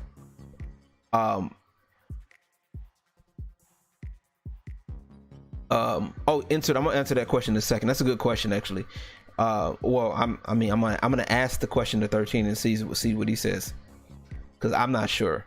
Because I think the reason why we're talking about K-pop is because that's like their big money maker. But I think a reason why a lot of their vocals sound like different because, like I said, they don't like our vocal. Not only just the vocals, but like the content of how we come across is different than they do. I mean, I'll get into like other media to kind of push the point that we're making here about the political stuff later. Yeah, and was looking for something for somebody on. Insert was just asking like, what's the rock and rap Korean music scene like in Korea? Since this is just one genre. Huge. Yeah. You said the rap's huge? Yeah, rap's huge. Yeah. Uh-oh, you cut out again. Look up here. You can put it in the YouTube chat too. August. Yeah, August. I think. Oh yeah, I think I've seen that one. Yeah, that's Suga from BTS. Okay. The dude's nuts. In fact, I'll go ahead and just grab Titua for you. Right, and these are just so Korean rap. Yeah, so Korean rap scene, I'm assuming is getting love. It's all over TikTok. Yeah. They also have a bunch of like smaller, like labels and stuff that deal with just underground rap type stuff. Yeah. Now, there is animosity between like the underground rappers and like K-pop stars. As per usual. as per usual. You know, the usual. You know, we're underground. You know, after the system type. Yeah, that type shit. Yeah. Yeah. In fact, Augusti or Suga from BTS was dealing with that for a long time. I think he still might be. Yeah, Blackpink. Yeah, Blackpink is. We're not talking about. We're not talking about like rap. We're talking like, because Blackpink is K-pop. Like they that's pop, but yeah, that's pop. Yeah, that's Also K-pop. trash everything after 40s. You see it more. Apologize. I feel it. I see it more in the Black nerd community. There's nothing wrong, and honestly, it's nothing wrong with that. Like, nothing. There's totally nothing wrong with that. I just, unless it falls into what we're gonna talk about later. Yeah, yeah. There's nothing wrong with people enjoying it. Yeah, at all. Like I love it. TikTok, no thanks. Like, East Asians tend to love to share their culture. Yeah, and we, you know, like I said, hey, I love it. I'm here for it. I enjoy it. Yeah, go to Korea and have somebody does something for you. Just go, come something da, and they're gonna be like, oh, your Korean is so good. Like, I'm not even kidding. Wow. Like, it's like, yo, I just said thank you. Right. Just like I just said basic. I said something simple. Or if you go up and introduce it, like, they freak out. See? Right. I'm not a poser. Yeah, that's crazy. He said, I'm not a poser. I said, I've been in it. Korean's not super strong, but I've been picking stuff up. I feel it. And it's good. Like I said, like as far as the music style difference, that I think that's the reason why it falls flat, because you have a stylistic clash. Like it's a classic style clash, right? And there's no way. I mean, there, for whatever reason, these big producers, and I know you don't like this. I know you don't like that song much, but I think this song is okay. From when Blackpink and Selena Gomez did that song Ice Cream, I thought it was actually pretty interesting. It was actually, it was pretty interesting for me. I don't have a gigantic problem with the song, kind of itself. Yes. I have a problem with some of the things that happened outside of the song. Okay, fair enough. Who some of the people were that was attached to the song. Okay. Fair enough. There's a lot that I could say about it. Yeah, but I don't want you to get in trouble over it. That's the thing. I do have big issues with the entire production of the song, and it should not exist. Okay, fair enough. The song just shouldn't exist. Fair enough. I mean, fair you enough. Know why. Fair enough. I told you why. Yeah, you told me why. You've told me why. That's why I said don't say much. Selena Gomez was a sweetheart. She's awesome. I know why you're saying that. She is. She's really nice. No, she's nice, but I'm just saying, like, honestly, I'm just saying. Sometimes dealing with the entertainment industry. That too. But I'm just saying, like, I think that song in particular, it actually, like I said, to me, it was like, as a listener of the song itself, I enjoyed it. You know. I think there are things that could have been done better to make the song better, but you know, it happened. I think there's like chances of a really good way to do like a Korean and Western mashup. It's just, yeah, it seems like they're rushing them out. Yeah, and then there's just almost, yeah, and it just seems like, here, you do this, I'll do this, we'll mix it onto a song or something, and we'll put it out. Right, and there's no they like to pretend like there's back and forth that people were working on it. There's no back and forth between the artists. That's what it is. Yeah, there's no, that's the word I was looking for. There's no real collab. I am half Welsh and half Native American. Yeah, half Welsh, half Native American. Yep. So I mean, you want to call me white, you can call me white. If you want to call me a peace pipe lover, go ahead. I don't care. Anywho, I was gonna get to that question in a minute. I'm not gonna go with the Welsh version of that joke. If you want, just look up Welsh and sheep. Fair I'm not enough. sorry. All right, I'll look that. Remind me to look that up later. You don't want to. Okay, well, all right, whatever. I'll take your word for it. I'll take your word for it. But like I said, I think that it's a lack of the collaborative, the true collaboration. Like when artists, like if y'all Tablo. I haven't heard of him. Korean rapper Tablo. I haven't. I'm gonna have to look into him. I can tell you that they're not doing it because they want to be doing it. They're doing it to get the clout from the K-pop bands and from that whole like Korean music scene. You mean the American artists are doing it for clout? Yeah, because this ties into the later thing where America's entertainment's going down the drain. Oh yeah. Oh yeah. I mean, and Korea's on the rise. Yeah, true that. I will say that. But we're gonna get into that last part in a minute, because oh boy. Whew. But it just seems like that's all they're doing it for, because like it's not. There's no real collaboration. It's not like for example, when I was doing YouTube earlier, like early YouTube years, when I was doing a collaboration with my homeboy Edman0, shout out to him by the way, when we did a Gamers Paradise mixtape, we literally collabed. You know what I'm saying? Like there's a video of me and him like literally working together, putting the parts together, and right. Like I was, of course I did the main mixing, because he at the time he wasn't familiar with the mixing process, and hell I wasn't either. I was just the one to do it because my shit was not even paying right when I go back and look. But hey, you live in life. Exactly. But I was the one that, you know, like we knew what, like we actually collaborated. That's what the collaboration was. We actually sat down. When I go back and look, one of my favorite videos is the one where we was working on a DuckTales remix, and you know there was parts that we were just like recording each other, like a little behind the scenes thing, and just going at it. Yeah. Right. And it was like when I went back, when I look at it, you know, of course it's even like I made like a little joke about the whole, like, because when we did the quack, adding the quack sound in there was actually by proxy or by accident, right, or serendipity, if you will, right. Because I was sitting there messing around and I added a quack sound in between it, and Zero was like, yeah, we should add a duck sound, you know, after we stopped laughing. I was like, no, I was just playing, don't do it. And you know, it was a whole ordeal. It was just like, right. It was a fun time. It was collaborative. Trust me, you know. And like you see, they'll do like these behind the scene things, but 9 times out of 10 it's staged. Yeah, stage stuff. Yeah, and they want to make it look good. Exactly. For what I was doing, it wasn't clout. Like that wasn't like and I'm using that as an example of that was real collaboration. It was fun. It was wanted to make something together, and it wasn't just. Exactly. Popular and he wanted to ride that, or exactly. Right, and it was actual collaborative opportunity, which I need to get back in touch with him. We need to do another one. I need to get Gamers Paradise 7 and quit playing, because I've made a couple of video game remixes already, but you know, I just haven't done anything with them. But anywho, I think that's really the thing that's missing, right? I think that's a really big problem that's missing right now, is the true collaboration.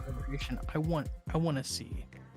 Like, for example, I'll use Blackpink because I know most about them, like especially behind the scenes stuff. But like, I want to see Teddy come out, sit down with whatever producer over here, and you know, them butt heads and make something. And then I don't want to see it as just person 1, 2, 3. Make it a collab and do something cool. Like everybody's giving their input or their reaction to the thing, in the studio or stuff like that, And, you know, people aren't dumb. We all know that most of these pop artists don't write anything. 9 times out of 10 they're given the song, which is fine. That's fine. Not everybody can write songs all the time. Right. Or there's people who are terrible at writing songs, but great singers, and there's terrible singers that are great at writing songs. Yeah. And fine, like, that's the point. That's the point of the collab, though. That's the point of where you're weak at. Where you're weak at, that's where they're strong at. You know what I'm saying? That's the point. Like where that's the point of the collab. And when it comes down to the music, and especially here in America, it's just like this. It's like, okay, send your part in, and I hated it. Like to be honest with you, like I've dealt with that here. And with some other producers. JoJo here. I'm not in Korea right now. No. my girlfriend is from Korea and lives there. She's in LA doing business right now, and I've been there twice, so like this isn't anything new. Gotcha. Korea is like one of my favorite countries. Gotcha. but yeah, so. But like I hated it when I would just say, okay, yeah, let's collab on a project. Yeah, okay. Here's the stems. Here you go. Like, nigga, what the fuck am I supposed to do? Like, okay, so what? Like, there's no direction. Like, you know what I'm saying? Like, what's the direction? Like, what are we doing? You know. By the way, I fell in love with Korea like on my first trip there.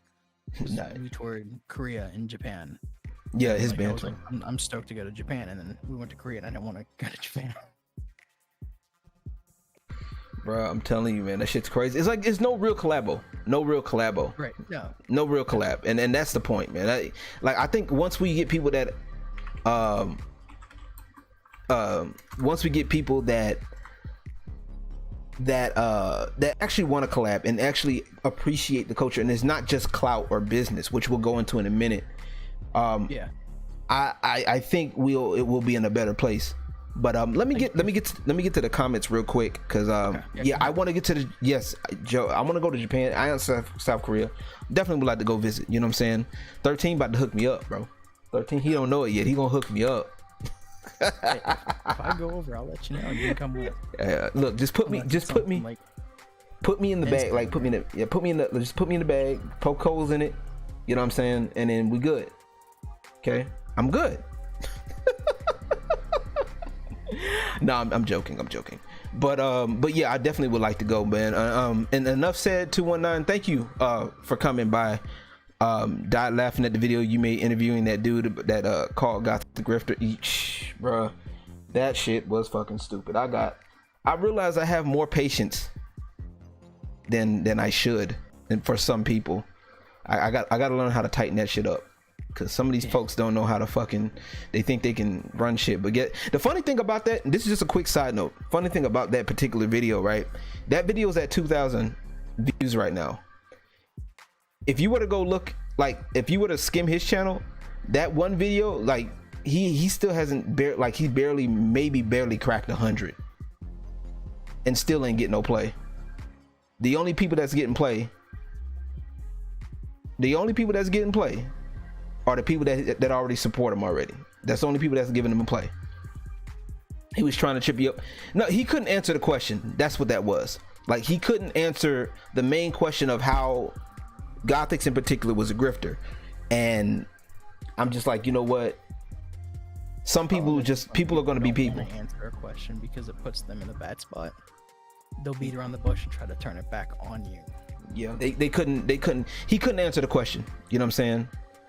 He couldn't answer the question, but we gonna get back into this. Yeah, if I'm lucky, I want to be a manga artist in Japan. Hey, shoot, I would like to go visit Korea, man, and just here, make sure you have like the best mental health and the best possible like stress control, and you want the longest fuse you can.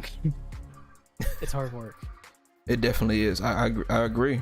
Definitely agree. Although if you're, let me put something down here for you. It's right here. Go ahead. I got something. It's there's a channel that's been posting like these interviews of where you go through the life of a couple mangaka. Okay.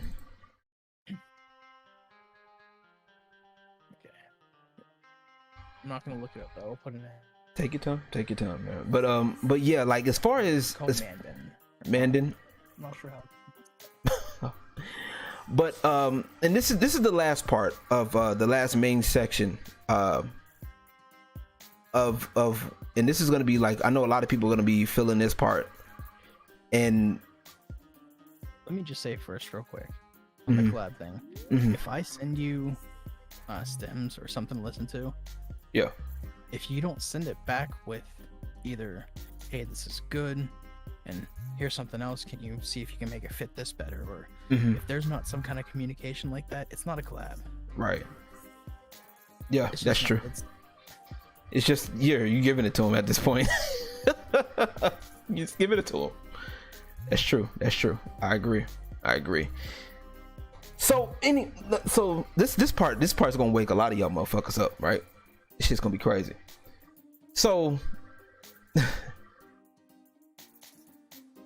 You're glad I brought this up to you. Oh man, this is funny. You kind of mentioned it earlier that I'm trying to figure out how to word this, but the real reason why the reason why this supposedly collaboration of the West going over to South Korea, excuse me, for K-pop is because North Korea. right.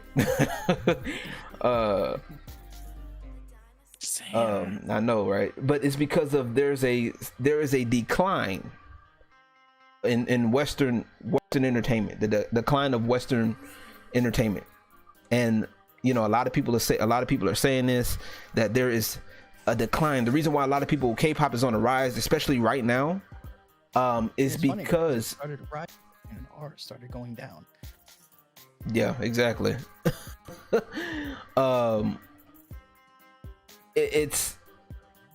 There's a decline, right? Because there's this how do I put this? There's this message that's being pushed here, and we're not liking it. Like, and you know what I'm saying? And a lot of people a lot of these people are losing fans. Some of these bigger artists are losing fans. They are. And they're trying to tap into the K-pop crowd because they know that they can get that influx back.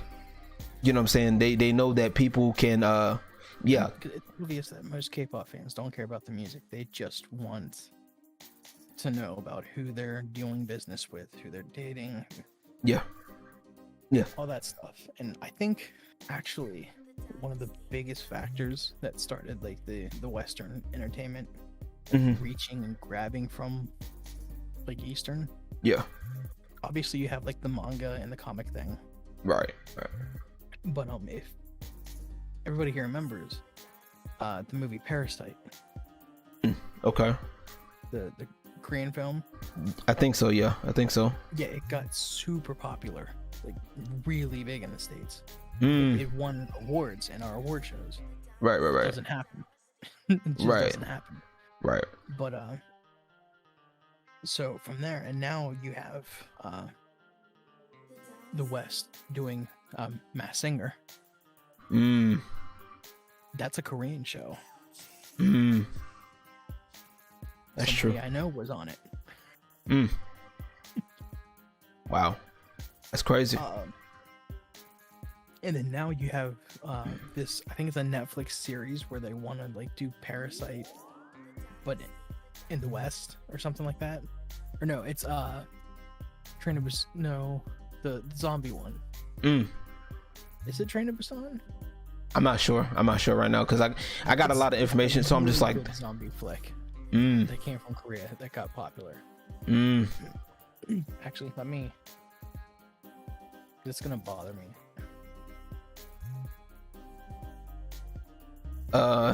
T-Pain need to make a Korean song.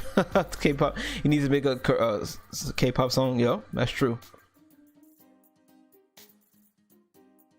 Yep. Great. T-Pain's a dope dude. He definitely, yeah. It's T-Pain. It's Train to Busan. Yeah. Train to Busan. Yeah, that's what Funk Dr. Spock said. Train to Busan. Yeah. Yeah. Thank you. By the way. Thank you, Funk Dr. Spock. Appreciate you. I like I said, I think one of the reasons for the decline, like I said here, a lot of it is, and Enough said it the best. You know, a lot of it is just their. Wanted someone to watch it with, so I caved. I don't like this narrative shit that's going on right now in America. Like, I don't need and I don't want to, like, I really kind of didn't want to talk about it, but y'all know this classic song Back That Ass Up by Juvenile, right? They made a remix of it promoting the vaccine. Backs that ass up. I can't. I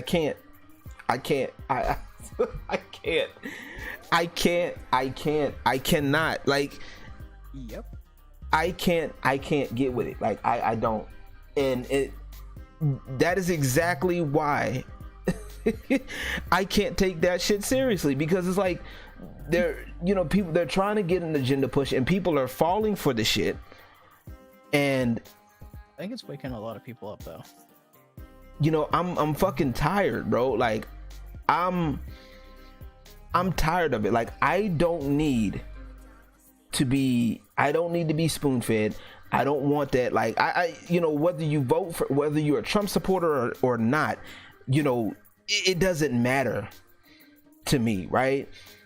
Entertainment is supposed to be entertainment. Now, don't get me wrong, yes, you could post a message in entertainment, but when you start beating people over the head,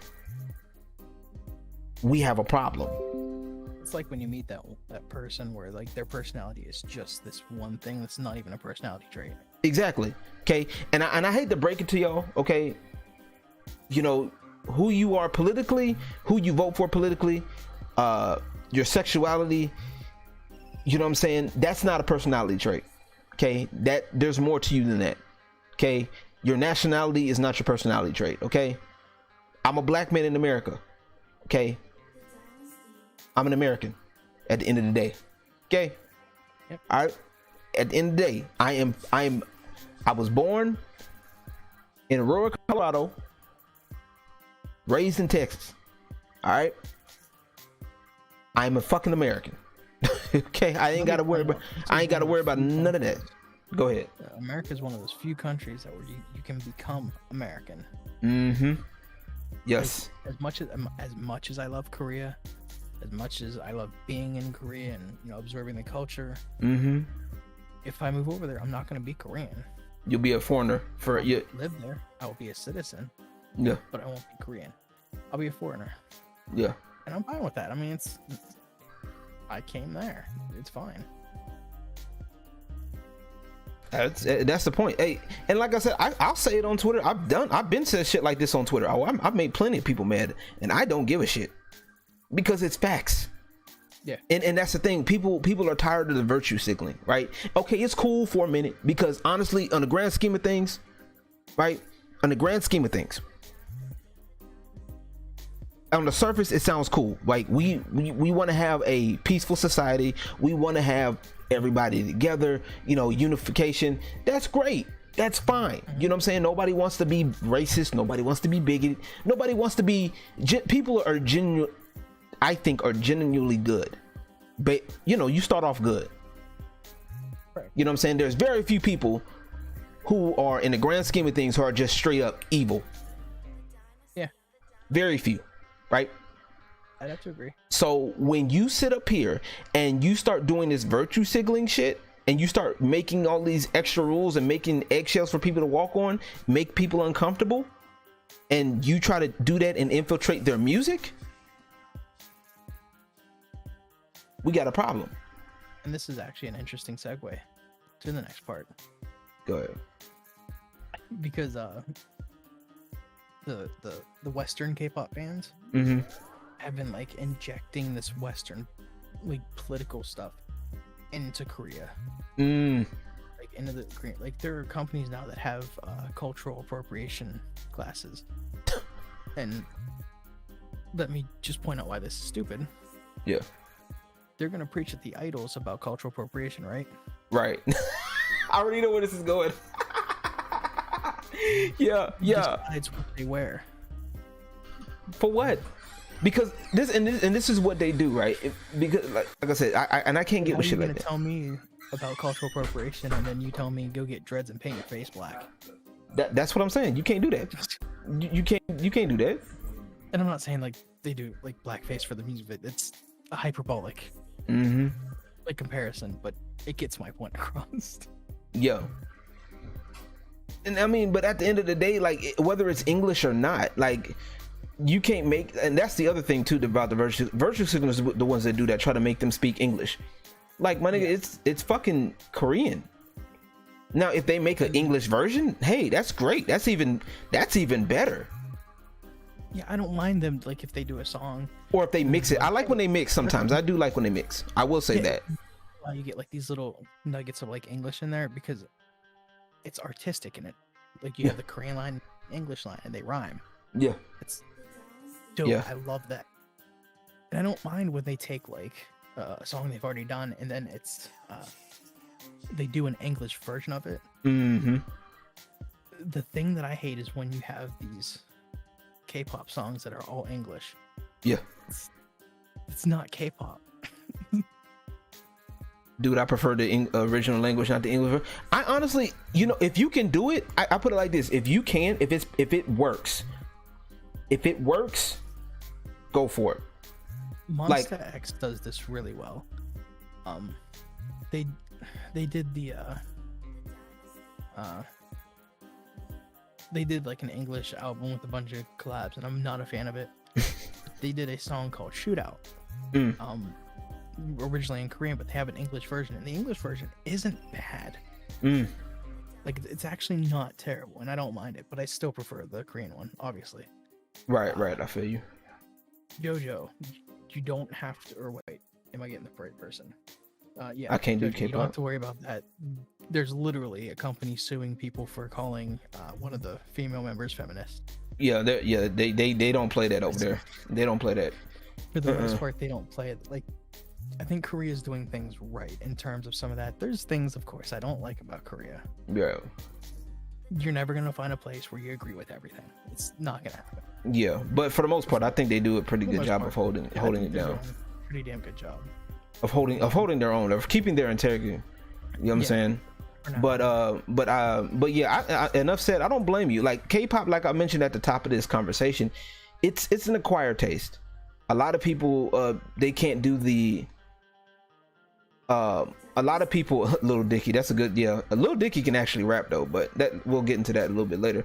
Like if K-pop is definitely an acquired taste, because it's, for some, a lot of people don't like the content, some people don't like the fact that it's overall it's bright, you know what I'm saying? And hell, I'm a little bit, I can deal with it. Like I like it. I have, trust me, I have Spotify playlists for things that I'm building, that I'm working on. Trust me, I know. Metalhead, and listen to a lot of Japanese rock and some rap. About Eminem's favorite rap song, Nice. Who Lil Dicky? Yeah, Lil Dicky. Oh, Dicky got bars, bro. Like he's Lil Dicky is more of the goofy. He's like the goofy. Yeah, the goofy white guy, but he's really good, like really good with bars. Like he did a song with Snoop Dogg, and it was just a whole storytelling song. That was a collab. That was a collab. That was good. Baby Metal's good too. That's a good one. Yeah, Baby Metal's definitely good. Totally good. Those girls are adorable and they are so sweet. How they're great people to be around. But see, Doja Cat is pop though. That's what I'm trying to tell you. That's what pop tends to be. They tend to have more bright colors, even though it is more. Yeah, but have you seen Doja Cat? I know I showed you LG, but have you seen Doja Cat's metal remix of her own song? Yeah. Oh, if y'all haven't seen that, that's actually really good. She did a good job of Say So. Yeah, a metal remix of Say So. Really good. It was really amazing. Good. It was actually. And she had respect for the music itself, which was great. So I found a new erasure, my lady. But from what I was saying earlier about like the Western K-pop fans injecting that, it's almost like they're doing it because they're not white. I guess you could say, because like if you go through anything, like anything negative that happens to an idol, you just see floods of comments blaming Koreans and K-Nets. That's interesting. And it would be for the dumbest reasons. Yeah. And like, I'm not one to throw this word around, but it feels like they're being racist. It's probably because they are. I mean, let's be real about it. I mean, it's like they're trying to inject that stuff because they see it getting popular, and that is the problem. When, you know, it's cool for like a lot of people, and this is where people get shit fucked up, right? Because something is gaining popularity, that means it's bad, right? Right. You know what I'm saying? It's not. And I hate to tell it to y'all, because some of y'all people that love to hate on popular shit, I'm telling y'all, shut up, sit down, and go have a seat. Stop being a hater. Okay, that's what you sound like. As somebody who's a creative, when you start hating on shit that becomes popular, especially when you have no solid reason, you sound like a hater. I'm just telling you that right now. Anywho, that's not saying that you can't be like, oh well, I think this is bad because this, and this. You can do that. Yeah. I mean, but I'm talking about like you literally up here you're just hating it because it's popular. Like, you know, no, like I honestly think that a lot of these people need to just enjoy it for what it is. You understand? And exactly, don't change it. That's the thing. That's insert here. I'm glad you brought that up, because see, that's what a lot of these Westerners are trying to do. They're trying to inject. They're literally trying to colonize. They're trying to literally colonize what that is. Okay, mainstream is popular for a reason, and I've said this before, and I tell this to anybody who creates content. What you want to do is you take the mainstream and you tap into the mainstream to generate your stream. Okay, there's a reason why people enjoy these things. Why don't you sit down and break it down? You understand? You sit down and say, why does this work? Matter of fact, to make it easier for you, why do I like it? Or why do I not like this? Or why do people like this? It's easy to go and take an introspective look, or to talk to other people and see why they like it, and use that information for your craft, right? Don't just sit. Don't realize this. Mainstream can help you in a way that maybe you're different. Yeah. Maybe you're different. Maybe you'll stand out. Yeah. I mean, it's Little Dicky. That's what he did. Yeah. And mainstream, and see, and that's the thing. Mainstream is like the bell curve. Okay. You got the bell. Y'all have seen the bell curve. The bell curve is big in the middle and then short at the ends, right? That's just the bell curve. Not everything falls into that bell curve. The problem with a lot of people, and this kind of goes into like another music discussion, which I'll probably have sometime later, that a lot of y'all, they focus on that mainstream shit and think that's the end all be all, when it's not. Yep. It's not. And this is why we got a lot of people that are trying to inject their politics, because they think that if I don't inject this, that my stuff will get lost. Not knowing the reason why their viewpoints or their points of view will get lost is not because whatever reason, it's because their shit doesn't hold any weight. That's why they're trying to force shit in. Yeah, exactly. You know what I'm saying? That's why they're trying to force things. Because they believe that, okay, if we can force people, we can change the narrative, right? Mm-hmm. Don't work like that. Because if you look at it, look at the stuff that they try to push, like some of these extremists try to push in the mainstream media, especially mainstream entertainment, right? If you were to, let's say, if a celebrity didn't endorse it, it wouldn't. If a celebrity like Blackpink, say for example, we're talking in terms of K-pop, say if Blackpink didn't endorse that particular feminist ideology. Again, we're not hating on Blackpink. They just happen to be one of the bigger groups in Korea right now. So exactly. So if they say for example some feminist ideology comes up, if they never push it, it won't. A lot of people won't even look at it.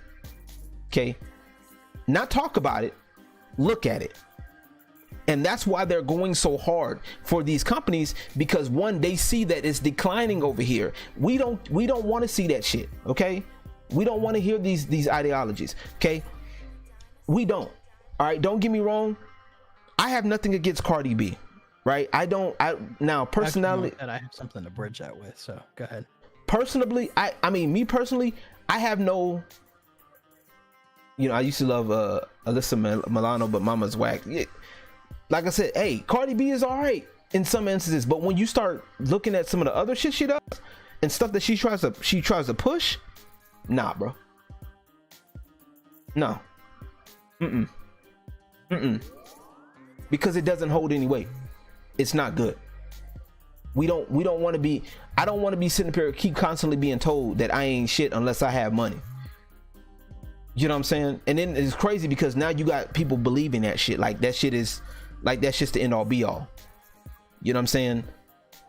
And the fact that you can't, that they're not allowing for another viewpoint outside of theirs. Some of these people that are pushing for this and try to push it in mainstream media.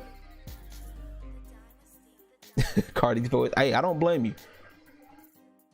But the reason, like a lot of these people, let me back up. The fact that a lot of these people are not allowing for a different opinion, that's another reason why I don't like her, by the way. Insert. I know. I talked about that before. That's one of the reasons why I wouldn't trust her at all. But like the fact that they won't allow for a difference of opinion, it proves everything. The fact that if you disagree with one thing, you're bigoted, you're racist, homophobic, transphobic, whatever, just because you don't agree with that, come on now, that's a problem. Oh yeah, she's very scandalous. In the case of her, she's extremely scandalous, and that's exactly why I as far as music, outside of music, and even some of her songs are hit and miss. Like I like that. I like that. That's a good one. WAP is a decent song. Like you got to be in the mood for that song. Like if that song comes up, trust me, that song will make you move. Okay, I don't give a fuck. The only way I'll listen to that is if it's called Weaponized Assault Penguins. I'm just telling you. If you were to throw it in, I'm thinking in context of a party. Dare I say grifter? No, you wouldn't be wrong in that case. You wouldn't be wrong. But go ahead, 13. Go ahead. Okay, so like you were saying about the whole the injection and then all that. Yeah. Sorry.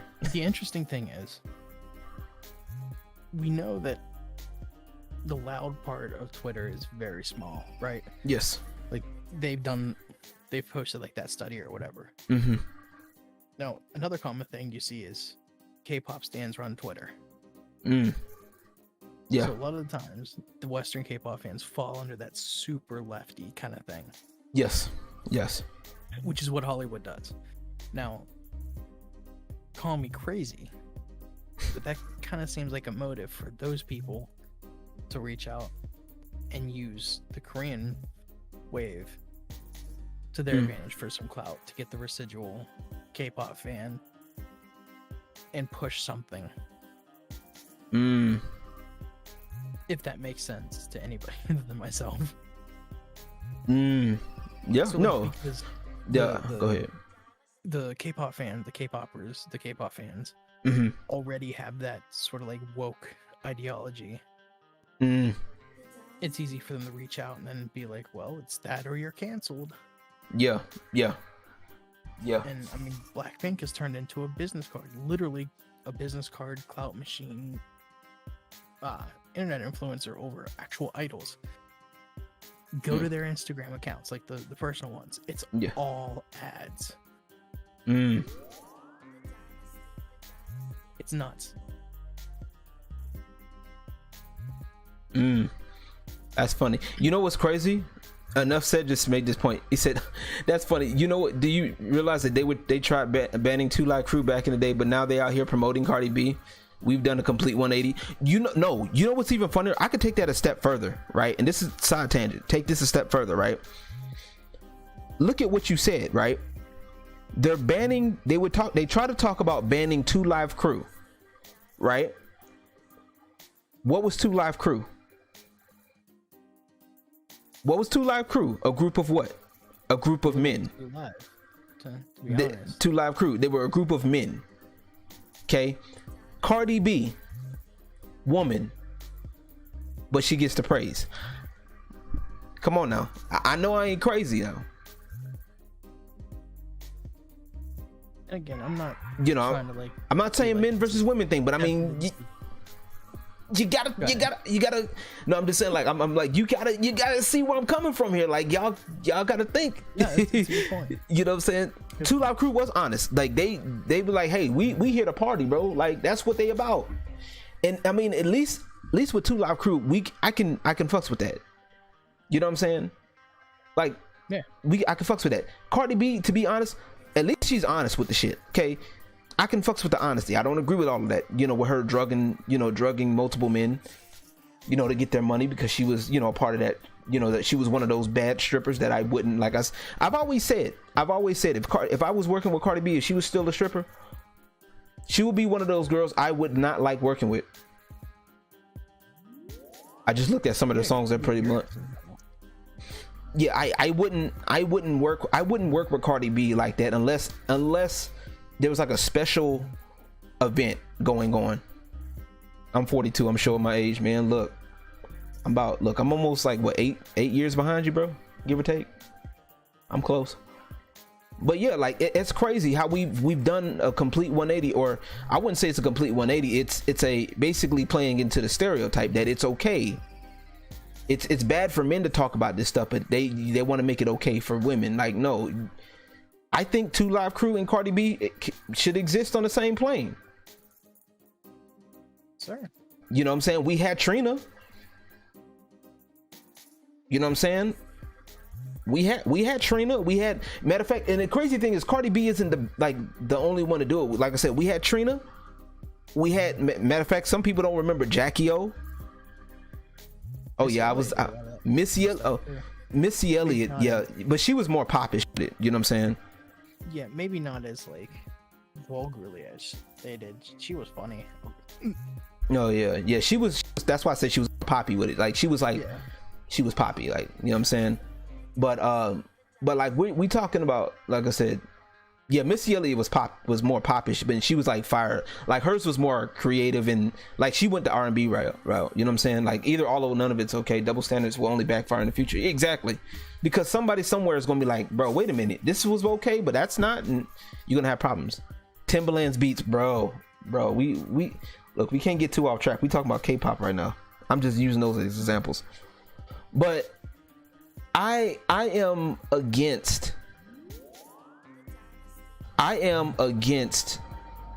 the double, like that mind state. You know what I'm saying?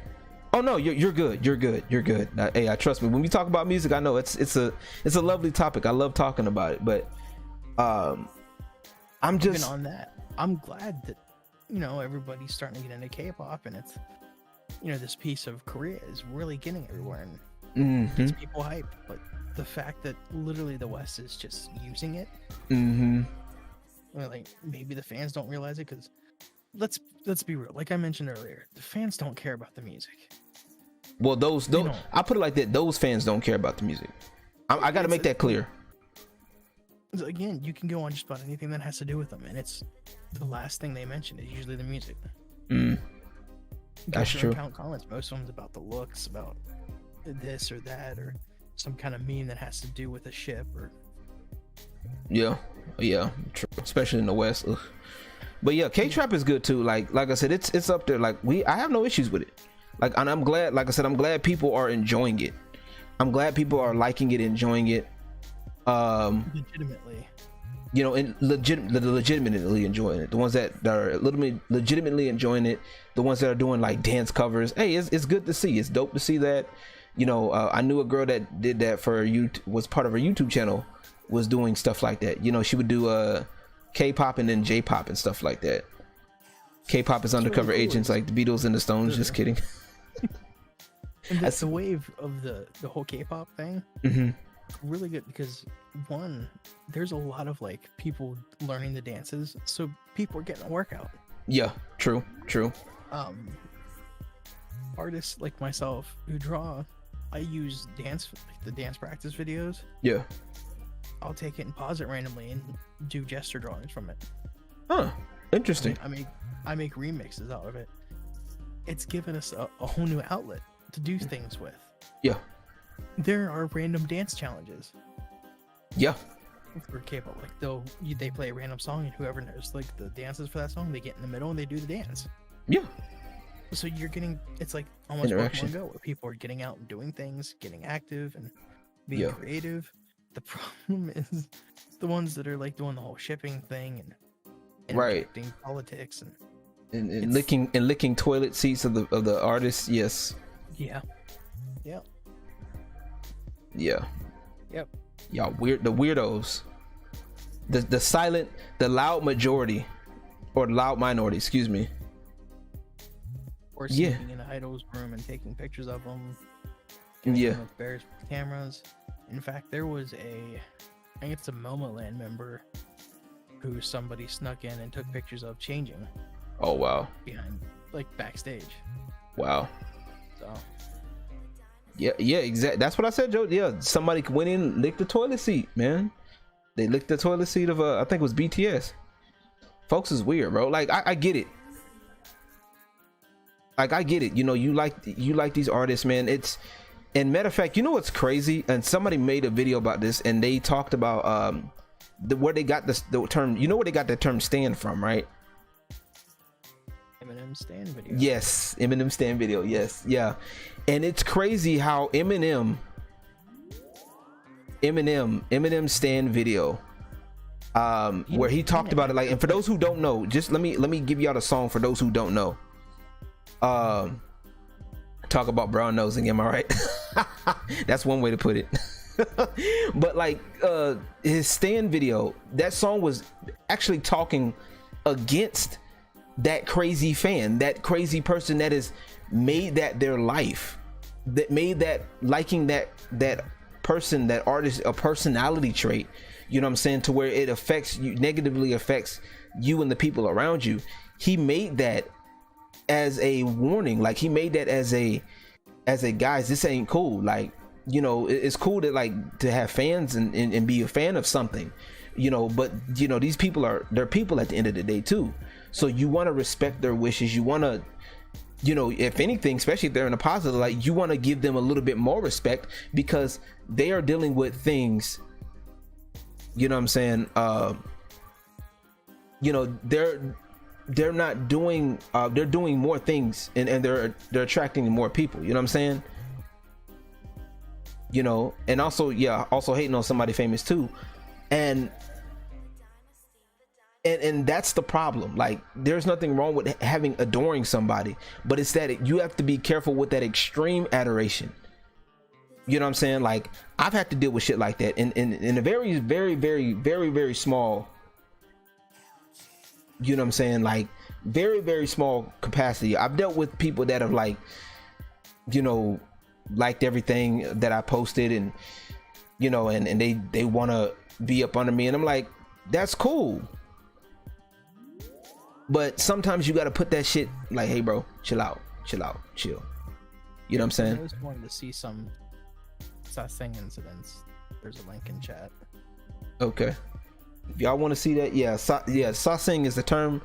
This term they call the extreme fans, basically. I don't know what it translates to. Maybe you can tell me.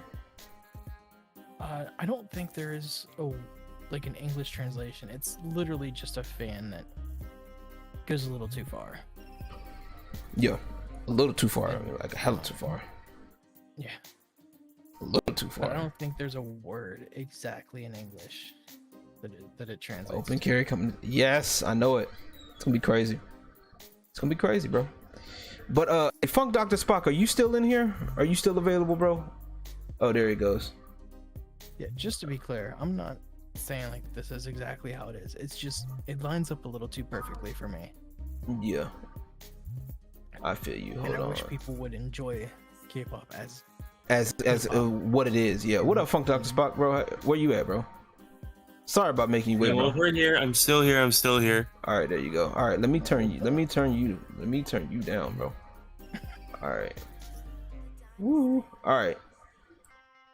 There you go. I know you asked to be in here earlier, so like I said, this was originally supposed to be, like I said, this was originally a discussion. Oh no, LG packing heat, bro. Look, bro, I ain't got to worry about none of that. I be just chilling, bro. I ain't got to worry about none of that. I be vibing, bro. I be vibing. I don't be fucking with nobody like that unless I got to. I just brought this up to LG because I thought it was interesting.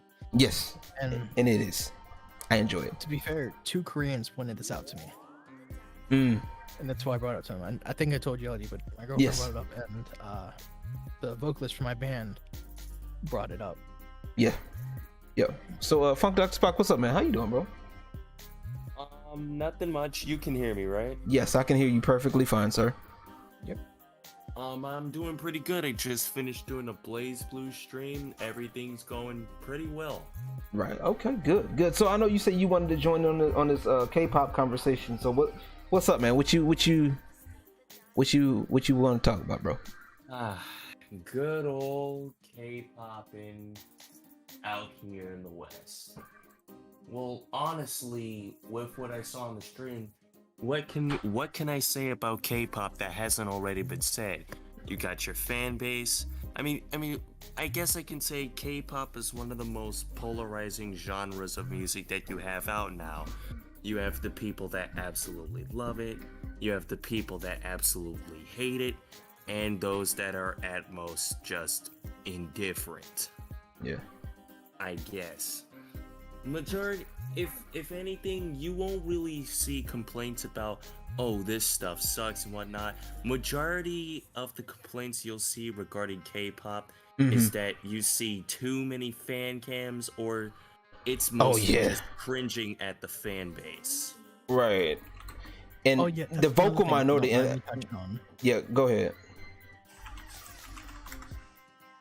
Go ahead. Oh, we're unlucky. Were you still talking now? Yeah, go ahead. I'll do it after. Oh. Now, my personal experience with it is I really don't care much for it, but it's mostly the when you take the genre to such an extent where, I don't know if you know, but there is this one guy who underwent 18 surgeries just to look like one of the members. Like Junk. It was Jimin from BTS, and the guy that did it is Ollie London. Yeah, He's Ollie actually kind of old news. Yeah, they just I think they just resurfaced it. That's what it was. They resurfaced it. Said something like, "I'm trans Korean now" or something like that. Yeah, and it was. I think it was back in 2016 when he did it. I think. Yeah. Well, that's when he first started, but he now underwent, I think, a total of 18 surgeries. Yep. You know, there's a term for people that are like, you know, like how anime has its weeaboos where they will literally denounce everything just to be something that they're not. Yeah. You usually call them Koreaboo ass K-pop stans. And he's literally trying to pass himself off as a K-pop idol, by the way. Oh, he's trying it. Like, he's literally trying it. He's been doing it for a while. God. Well, what's his resume? Does he have any songs or deals underneath his belt? No deals, just songs. Like, people hate him so much that he goes on a site called All K-pop, and he writes articles about himself. Now, you see, the thing is, damn near every criticism against K-pop, it's not even to the artist itself, like I said earlier. It's cringing at the fan base because, I mean, yeah, everybody has their stands. Eminem, Wu-Tang Clan, Poor Righteous Teachers, everybody has their stands. But you don't really see them go too far unless they're, again, the Nicki Minaj, the City Girls, or Cape. Stands will be stands, but K-pop is something completely. There was one time where, you know, my sister pretty much used my credit card without my knowledge to buy photos of the boys. I'm like, dude, what the hell? Oh yeah, it's a thing. It's a thing. No, that's the thing. It's just like with those people. Like, my thing is with those people is just like, and that's kind of what we talked about earlier. Like, those people are they in the grand scheme of things. A lot of people think that you would think that because that they're so loud that they must be the minority. But when you look at it, they're really not. They're the majority. They're the minority in reality. You think that there's like, oh, there's a lot of these people, man. There's like all of these. Every time you turn around, there's somebody doing a fan cam video and then putting on somebody, especially on something tragic, right? And it's stupid. Like, but those, in the grand scheme of things, those are smaller people. They're not even really, like, out of 100, let's say for example, out of 100 BTS fans, people in the BTS army, there will probably be at most probably 10 of those stands. Yeah, you know what I'm saying? And the problem is and this is the biggest issue that I'm finding, is that those 10 people per se are extremely loud, for one, and two, the other 90 aren't really doing much by way of silencing those 10 or discouraging those 10. right. You feel me? They're just like ignoring it. Oh, that's not us. But at some point, you have to address that. Like, you know what I'm saying? Like, it's eventually, if you let an ant crawl on you and it starts biting you, eventually it's going to, you know what I'm saying, if you keep letting these ants crawl up on you and bite you, eventually they're going to do something to you. You know what I'm saying? Eventually it's going to bother you. So, you know, that, I know that's kind of a bad analogy, but you get the point. Eventually, even though they're small, they're insignificant, you got to do something to get that off. You know what I'm saying? Or at least clean it. Like, you're not going to get all the stands out the way, you know what I'm saying? But at least tell them, hey, that shit ain't cool, bro. Cut that shit out. Like, how hard is that? And I think that's the other end of that. It's like a lot of people, they're not gonna, like, they don't want to stand up to these people because, oh well, they can dox me, they can do all of these things. They can try whatever the fuck they want to, but they don't understand that stuff can be illegal, and that stuff can be tracked back to you. You feel me? If you really want to press press legal charges, and when it comes down to that point,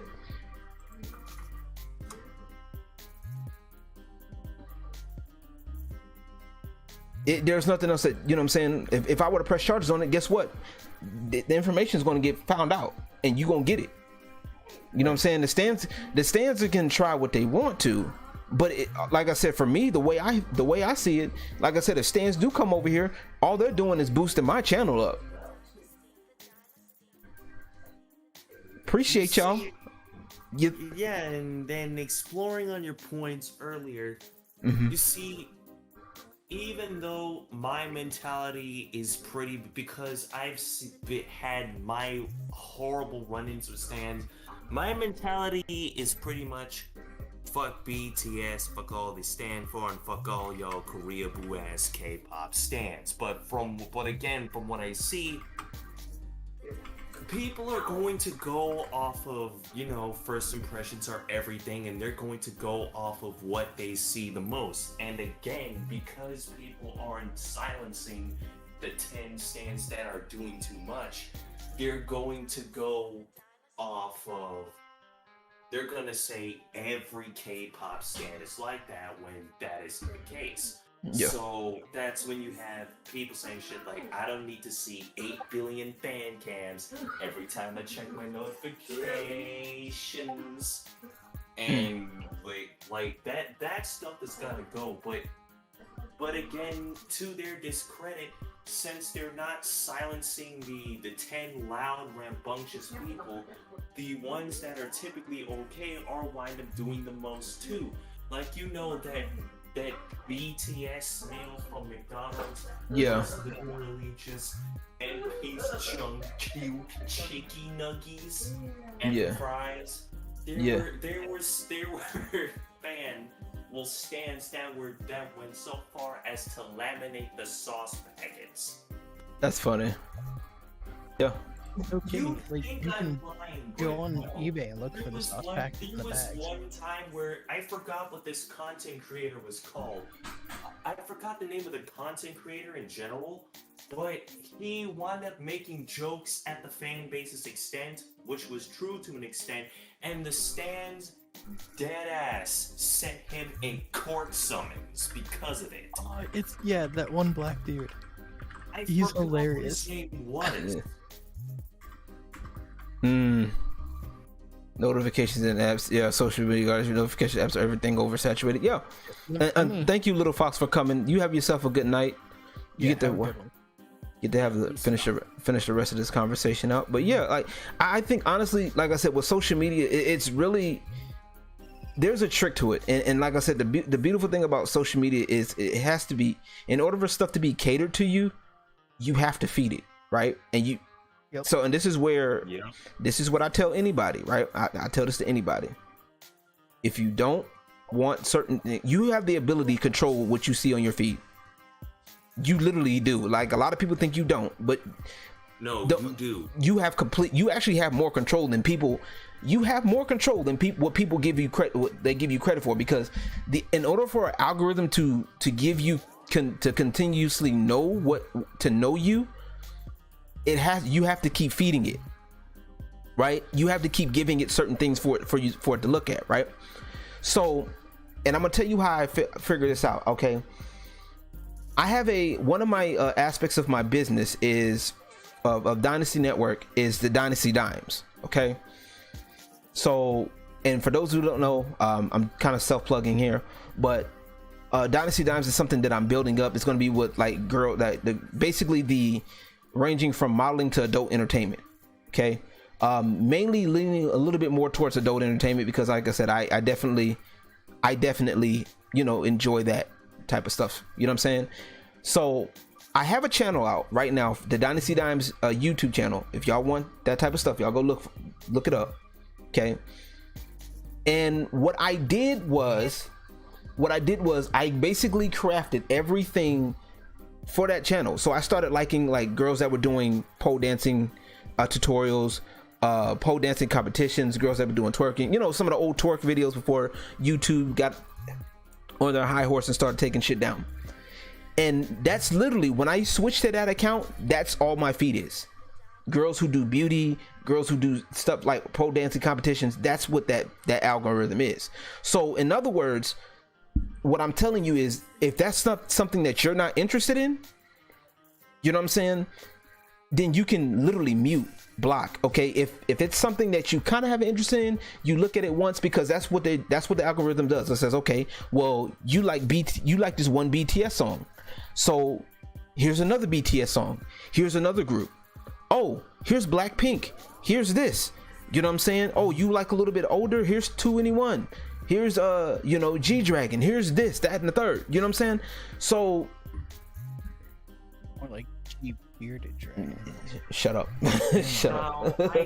So that's the point that I'm making. It's you have the ability to control this algorithm, and a lot of people are not getting that. LG starting off.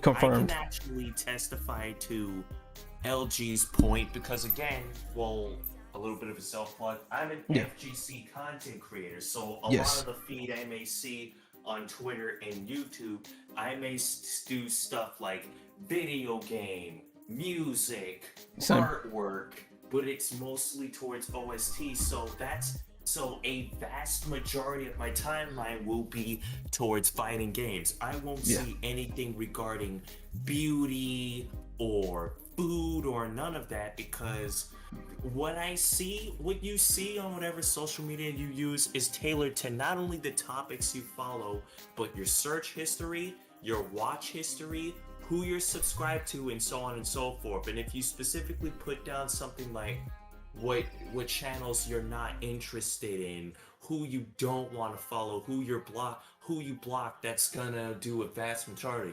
That's like a good example is, you go on YouTube right now fresh, like you clear your watch history and your search history, and it's just gonna go off of what's trending because it doesn't know your tastes. Yeah. Then you look up stuff like Smash and K-pop, and I'm telling you, a vast majority of your recommended is going to consist of exactly that. So if you don't like something or something doesn't appeal to you, you have the ability to change this at will and at literally any time.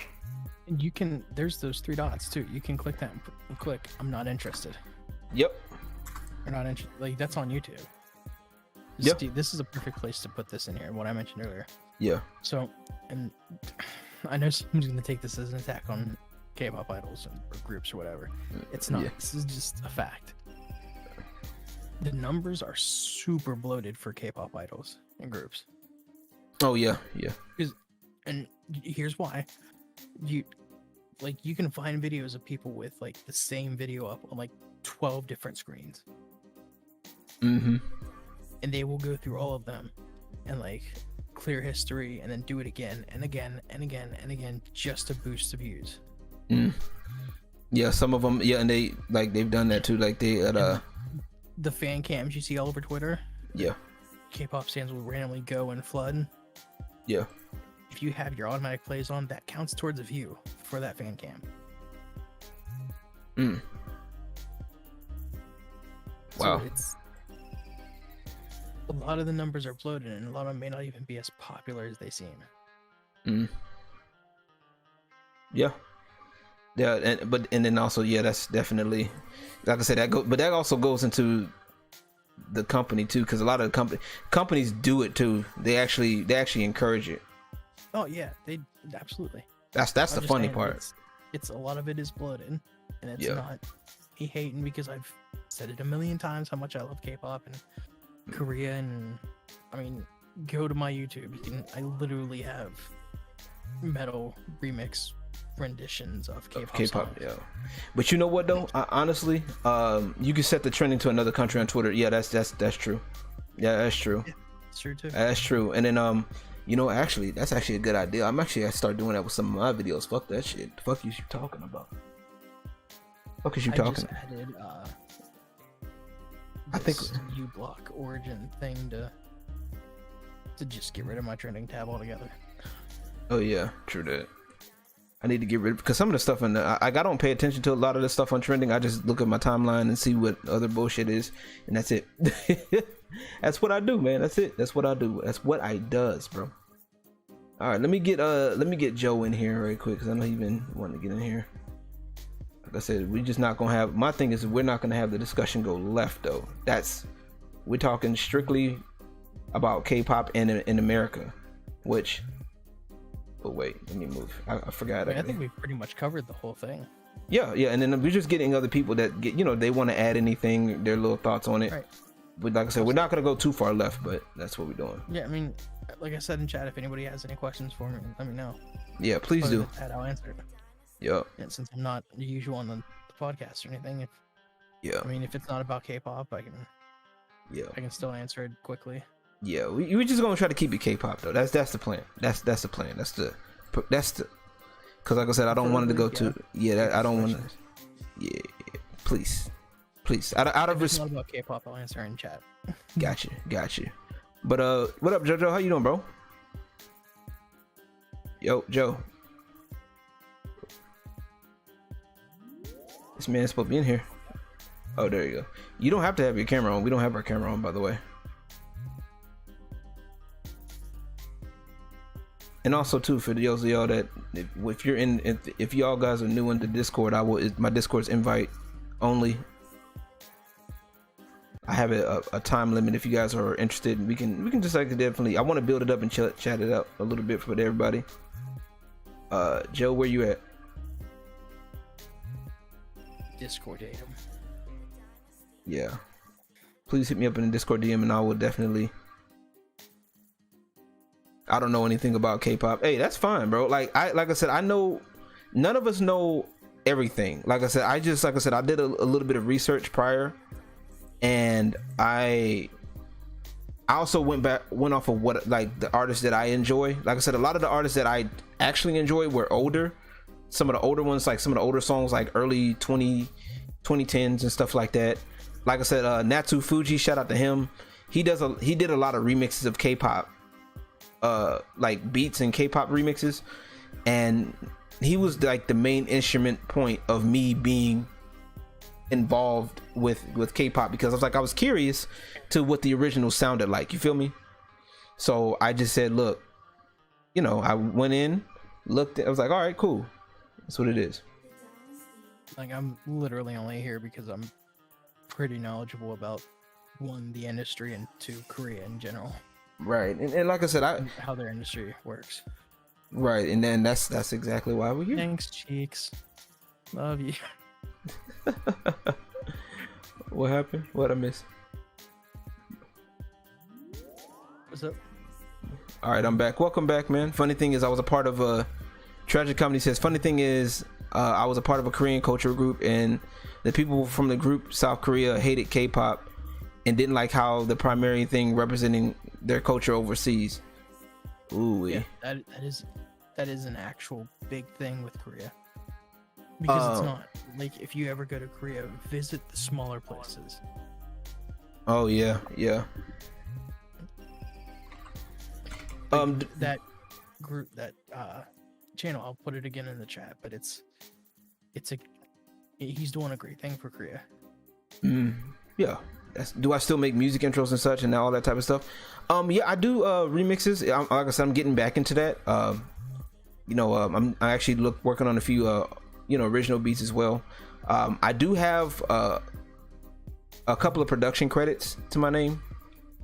I'm excited about that. I'm actually happy about that, yo. Like, got a couple of local artists that I did music for, and that's actually on YouTube right now.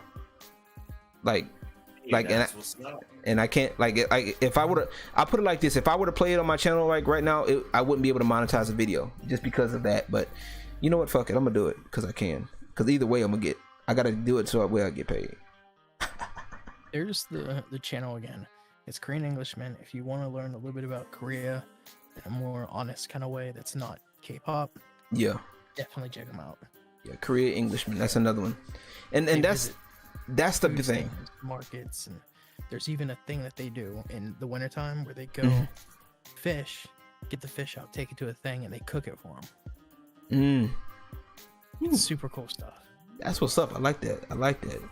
But that's where I'm at. Like I said, K-pop overall, I think is just, if they were to actually collaborate, like artists were actually to collaborate, I'll send you a Discord. We'll talk sometime. Oh yeah, indeed. Matter of fact, that's my Discord right there. That's my personal Discord. Just send me a friend request, like send me a message and all that good stuff. K-pop 10 out of 10. Western use of K-pop 0 out of 10. K-pop fans, I don't want to talk about it. Yeah, that's like negative. Can we go negative, please? Like the stands, at least. Like it's just. I think honestly, if once we get past the bullshit, you know what I'm saying, and start putting a stop to the bullshit and standing up to stuff a little bit better here, I think it'll make things a little bit more smoother. You know what I'm saying? Like, and understanding that everything is different. Like, everything doesn't need to be, we don't need to have an English translation. I mean, it would be nice to have, but it's Korean music, okay? They're from Korea. They're going to speak in their native language. Nobody, when we bring their music, or when they see our music from America in their country, they're not asking us to speak their language. They're not. Right. You know what I'm saying? Hell, if anything, they're trying to learn our language so that way they can understand our music better. You know what I'm saying? So at the end of the day, they're trying to give us respect. We should give them that same respect, and we should stop these stands. And if there's any stands out there, and like I said, y'all little stands out there, if I see you ain't shit, bro. Like, keep your pants on, keep your hormones down. Those idols are people too, okay? They put their pants on just like you, they put their shirts on just like you. You know what I'm saying? If you're a woman, they're a woman. Y'all go through some of the same things, okay? They have limits. Yes, exactly. So respect those. Their life is not the same as yours. Totally not. Okay, you're watching them. They're not. You're watching them. Okay. Yes, you are. You are an integral part to them. Yes, you are an integral. You as a fan. you are an integral part, like to content create. Like anybody that does, like when I do content creation, people coming in to watch me, for those that do watch me and that do take the time to understand, I appreciate you guys. Thank you. You know what I'm saying? Because you guys are important. But when you start trying to control me, we're not having that. Okay? I don't know. I will shut that shit down. No, sir. Okay, I don't care how much money. I'm appreciative of all the money. I'm still a human at the end of the day. And that's the same concept you need to have. That's the same concept you need to have for the rest of these people. I mean, if I had my way, there'd just be no Western Korean collabs. It just falls flat like 90% of the time. I would say there has to be, if there's going to be a collab, there has to be people literally collaborating. Like there has to be some collaboration going on. Like there has to be. There has to be. Squeeze it for clout. None of this pretend we're best friends thing. 9 times out of 10, they're not. Yeah. Some of them they're not. But like again, my mommy trusts. Tragic comedy. Tragic comedies comment. They do, but like I said, in a very inhumane way. Yeah. Like their view is, well, I can date and do whatever I want. So can they? No. Yeah. Their life is completely different, and they don't understand that. Like you and I have limits, they have limits too. Oh. Yeah. And once people understand that and respect that, that's cool. Life would be so much easier. Like that's the biggest thing that Cheeks complains about. Yeah. Because most people, because those people, even though they're the small minority, right? But everybody else is like they enjoy them. They enjoy them. They have fun. For the K-pop fans, I've noticed that's opposite. Like the 80-20 rule thing. Yeah. Yeah. Like 80% are really annoying about that kind of stuff. Yeah, that's true. Oh, you have to restart your browser. Why. That's weird. But yeah, I mean, it's simple. Just enjoy the music. Quit following them because they look pretty. Right. I mean, it happens like that. If you like them because they look pretty, that's fine. But don't act like every release they do is revolutionizing music. That's not how it works. Yeah, that's what I can't stand. This reminds me of that Korean metal artist who left Twitter because fans were trying to act like they owned him and he was sick of the online sexual harassment. Yeah. I don't blame you. And that's what the fans need to start doing. The fans, now there are some fans out there that do good. Like for example, I heard when they do I think when they heard about the COVID relief, they did some of the BTS stands did they matched or actually they exceeded with one of the BTS members' donation for the COVID relief when COVID hit, when they refunded the tickets, which is great. Like we need more of those type of people. Yeah. You know what I'm saying? To try to donate to a good cause. It's also a boomerang because like BTS now donates to every social justice cause too, to keep themselves from being questioned. Yeah. It's crazy. Yeah. Yeah, well, because they don't want to do like what happened to Scott Cawthon. Yeah. Unfortunately. And I'm sure the company has some say in that. They're like, you need to do this. Laptop died. With it, but... Okay. It's all right. Funk Club Spock. We're about to wrap it up anyway. But like I said, that's just my view on it, man. Like I said, when it comes down to America, like I said, we need to get that bullshit out of our entertainment. You know what I'm saying? And don't infect other people's entertainment with it. You know what I'm saying? With that bullshit. It is what it is. But like I said, K-pop in America, it's not, in the grand scheme of things, honestly, it's not as big up there as like I said, Cardi B's, all that. Everyone harasses me but my wife. Damn, bro. That's fucked up, man. That's Actually, just to touch on the companies real quick, because I said I would earlier. Yes, do that. They're not much different than the Western companies. Oh yeah.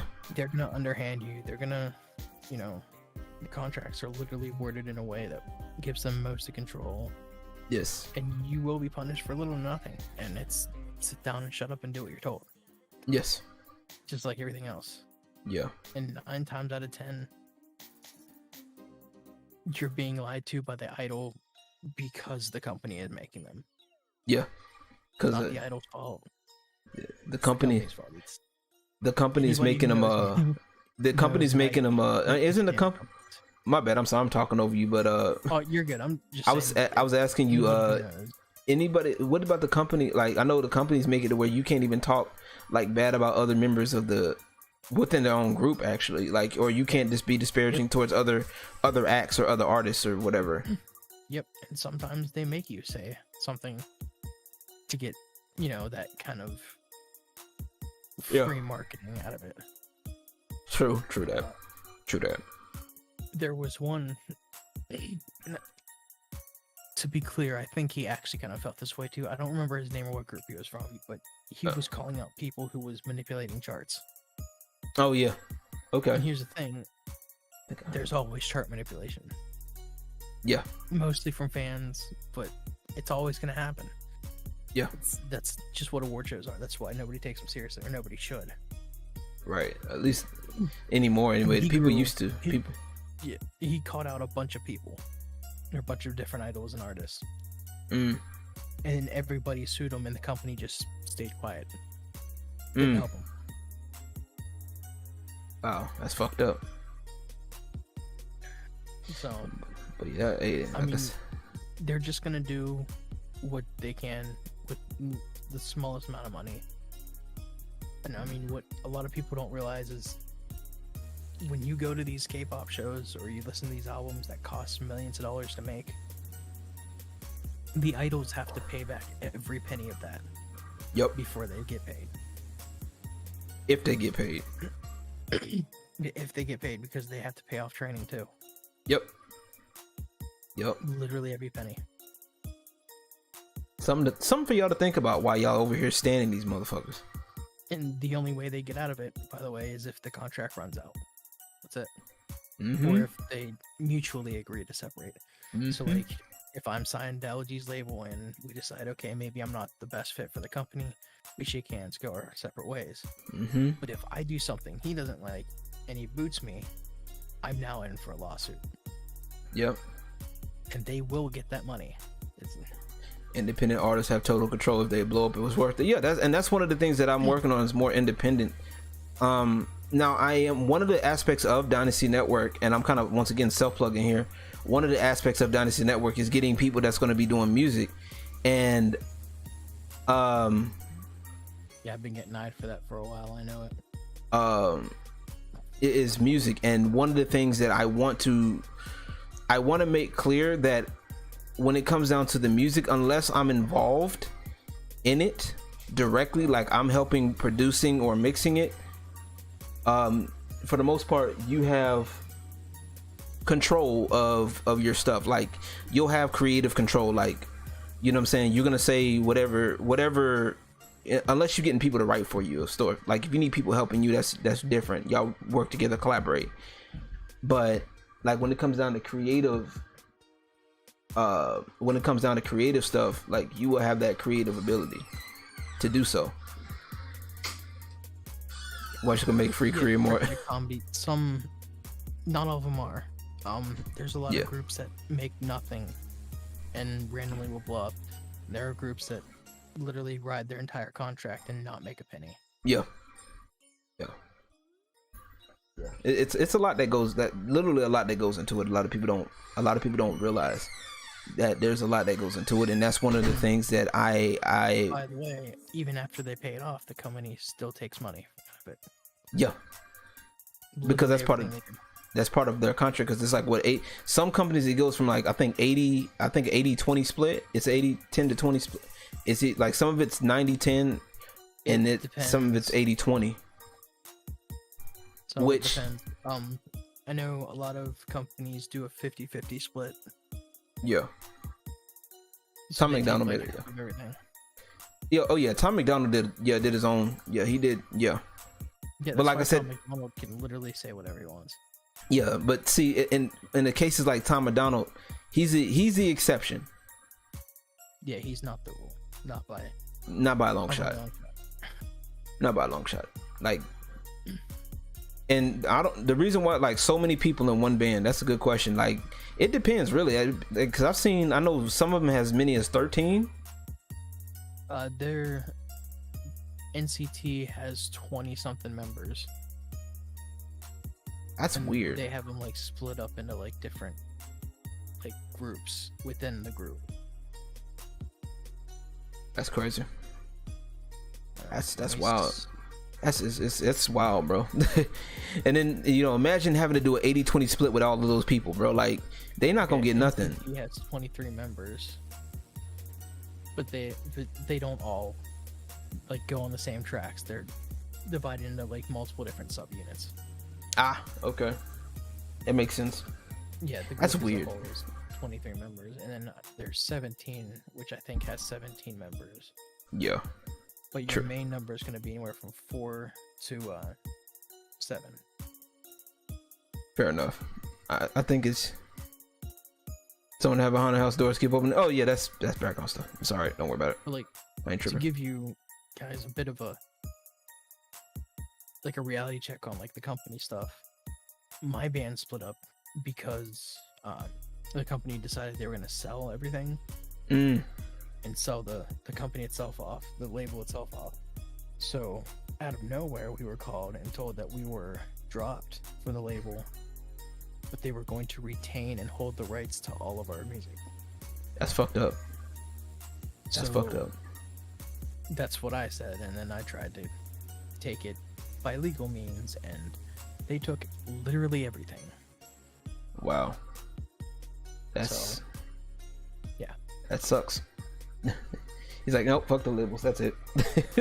and like honestly, and this is why I say it's not good for people to get younger. Like, I mean, I get why they would go younger, but there's two reasons why I say I go against.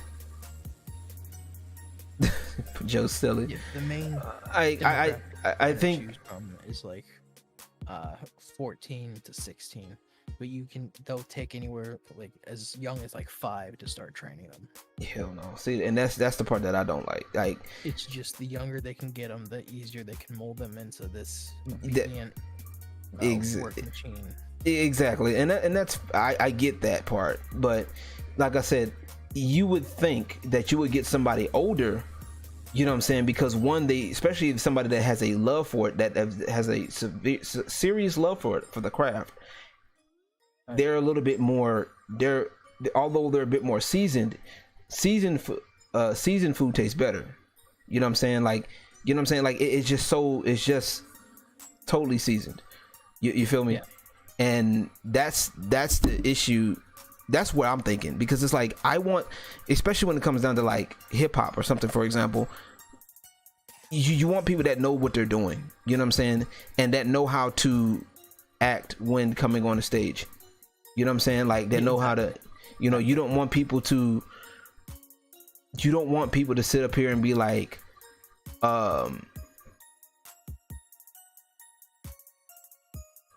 you know, you're not even in the Discord, bro. You didn't even get in there.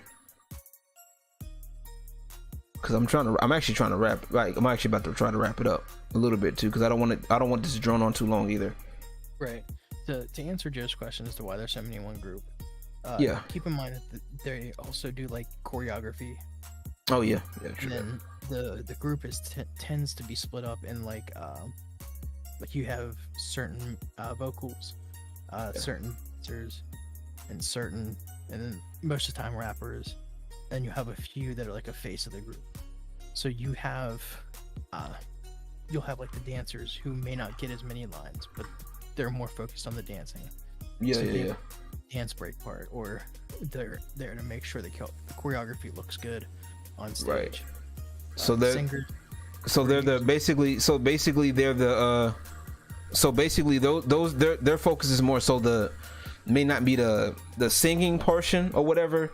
It's like basically like a choir. So like the best way I could put this, right? So if you ever look at like church choirs, especially like live performances, and I think they started recently doing this, where they would have people in the, like they would have like the full choir, right? The full choir, and then they will have like a group of maybe like 8 to 10 people up front on the mic, right? And then they'll have the choir in the back, right? So those people in the back may be just good for the background, but then the ones on the main mics are the ones who basically are the ones who carry or give the vocal the distinction. And that's kind of like, it's kind of the same way, because I know a lot of churches would do that. Right. But also in K-pop, another benefit to having so many people in one group is you can change the sound of the next song just by switching the order and the dominance of the members. Yeah, that too. Yeah. So like a good way to break it down is I don't know whether to do BTS or Blackpink. Yeah, that would probably be easier since they only have 4 members. Okay, so Blackpink, you have Rose, Chaehoung, Jisoo, Right. Jennie, and Lisa. Right. So Lisa and Jennie are the rappers, Right. mainly. Right. Lisa and Chaehoung are the dancers. Chaehoung and Jisoo are the vocalists. Right. So, and Jennie does vocals too. So you'll have songs where Jisoo will take the main sort of vocal line, and Chaehoung will do like the build up and the choruses, and then sometimes we'll swap it. Right. And between Jennie and Lisa, you have 2 different rappers with 2 very different voices. So, I mean, you can literally bounce around and. Right. You know, And then if you have more people, like a bigger group, you would have more options to bounce around. I get what you mean. Has 3 rappers, 4 singers technically, and 3 dancers. That's just within those 7. So they can again move it around to, fit the song. Gotcha. I got you. All So right. yeah, that's why they have bigger groups. And like again, like NCT, they have 23 members, but they're not all in the same subunit. They're divided. Right. Exactly. That makes sense. So, Yeah. like, Yeah. You might have NCT insert name here, and it has like 5 members, and et cetera, et cetera. Fair enough. Yeah, that makes sense. And that way, from a production standpoint, you can basically move people around where they're going to be at. Right, and then again, within this one group, you have multiple groups, so you don't have to worry about training for a full group. You can literally just train up 1 or 2 people and then just scooch them in. Right, that makes sense. All right, so trying to get Joe in here. If not, like I said, I'll just jump in the general voice chat and I'll pull him over. And there's a reason why, like, I lock. Trust me. For those of y'all that, like, as a quick side note, like, the reason why I kind of like lock certain things off, like when I'm working. One thing about me is when I'm working on something, I don't like being bothered. So like, or I don't like extra stuff. So like, or people that are trying to take me away from it. You know what I'm saying? So don't try to, I don't want y'all to think that I'm ignoring y'all, but like, I'm trying to make sure I stay on topic as best as possible. And I'm, like I said, once I'm working on something, I'm working on something. I don't like that extra shit unless it's dealing with work. You know what I'm saying? And I've also had plenty of people come in and try to troll when they don't. Comedy brought up a good point that I can cover too if you want. Yeah. Oh yeah. Let me read that. It's fascinating. Rapper Chanima wanted to start a career in Korea, but it's too hard for a solo artist to be. So she decided to stay in Japan. Go ahead. Okay, so one of the things, like in Korea, there are definitely way more groups than there are solo artists. Yes. The reason for that is because it's easier to replace a group member than to screw over a single person. if you act up in a group, you're affecting the group, and it's harder to keep in line. If you're just a solo artist, your actions only affect one person. Right, exactly. So they prefer to put you in groups because that, and then it's easier to produce for groups than it is to produce for a solo person. That's why a lot of the solo artists are also in groups. Right. Like if they act up, you can cut off that bad for, in air quotations, and you still have the rest of the group, and that's not that big of a loss. Right. That makes sense. Yeah, and then, but if somebody's solo, it's all them. It's basically that one person you have to do it. I mean, to me, I think it's easier in reverse. Really, it's like it's easier to deal with one person, and it's like, all right, one person, boom, this person don't do right. Okay, I can move on to another one. You know. Yeah, but they don't have to work as hard to recoup for that person. They don't have to retrain another person on the spot. In a group, they already have everybody. They can just cut one off. Well, technically, to be fair, I mean, they already train a whole bunch of other people anyway. Oh yeah, there's literally people laying in wait. But it's easier to threaten somebody by saying, you don't want to screw over the rest of the group, do you? You don't want to be the reason you disband, do you? Yeah, I know what you mean. All right, let me try to get Joe in here real quick. You don't want me to punish everybody because you're being a dick, do you? Yeah, a lot of people do. Yeah, a lot of people do that. Yeah, that thing, and I personally hate that. Artists. Like you have IU, you have like a lot of the rappers are solo artists that aren't in groups, but it is infinitely more difficult to go as solo than in a group. Fair enough. All right, Joe, can you hear me? Say something. All right. Hello?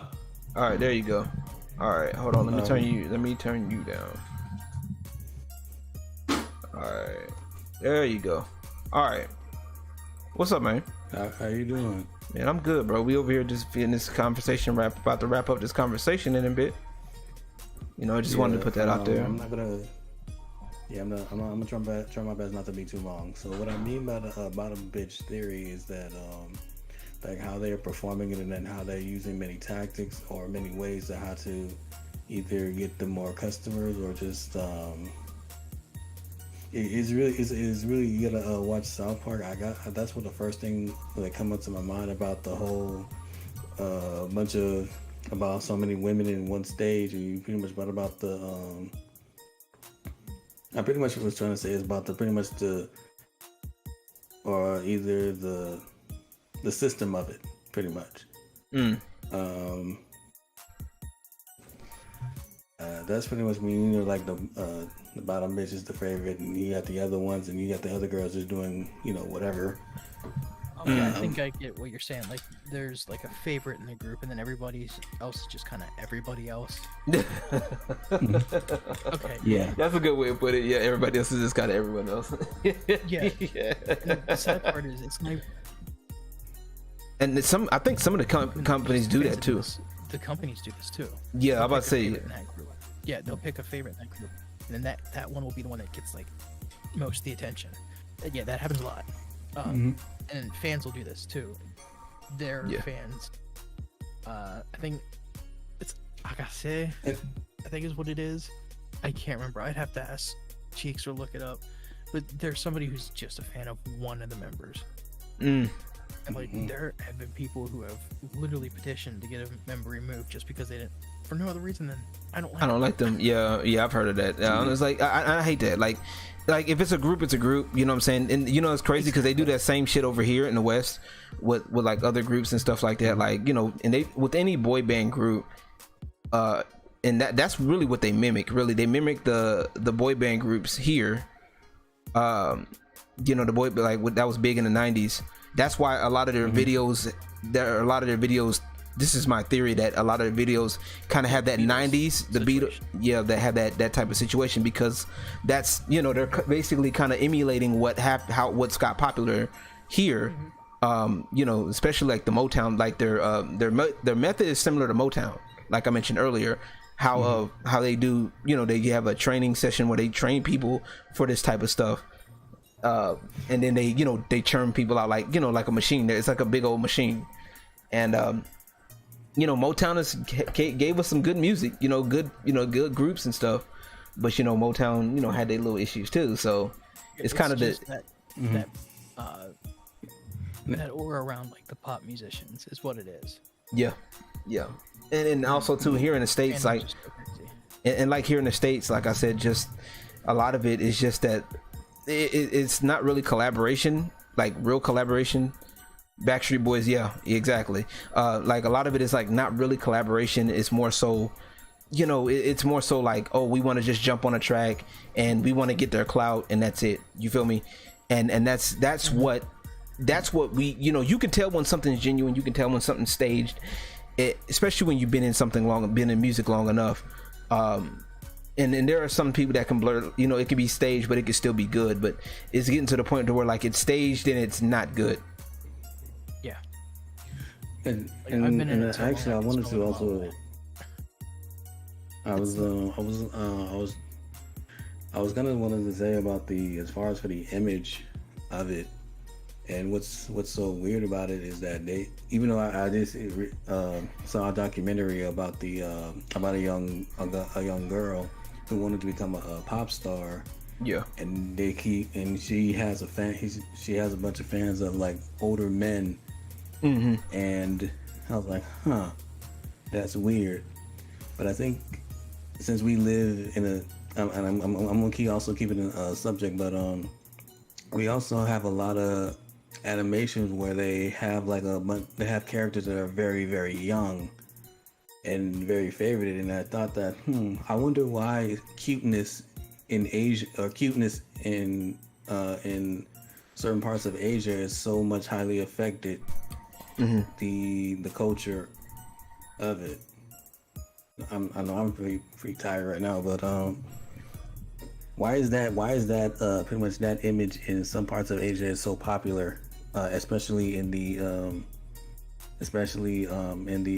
entertainment industry in that sector? Well, I mean, actually answer this. Go ahead. So Japan's the easiest one to cover with this, but in East Asia, it's a lot of work.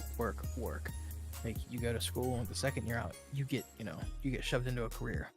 Right. So a lot of people lose that. The innocence.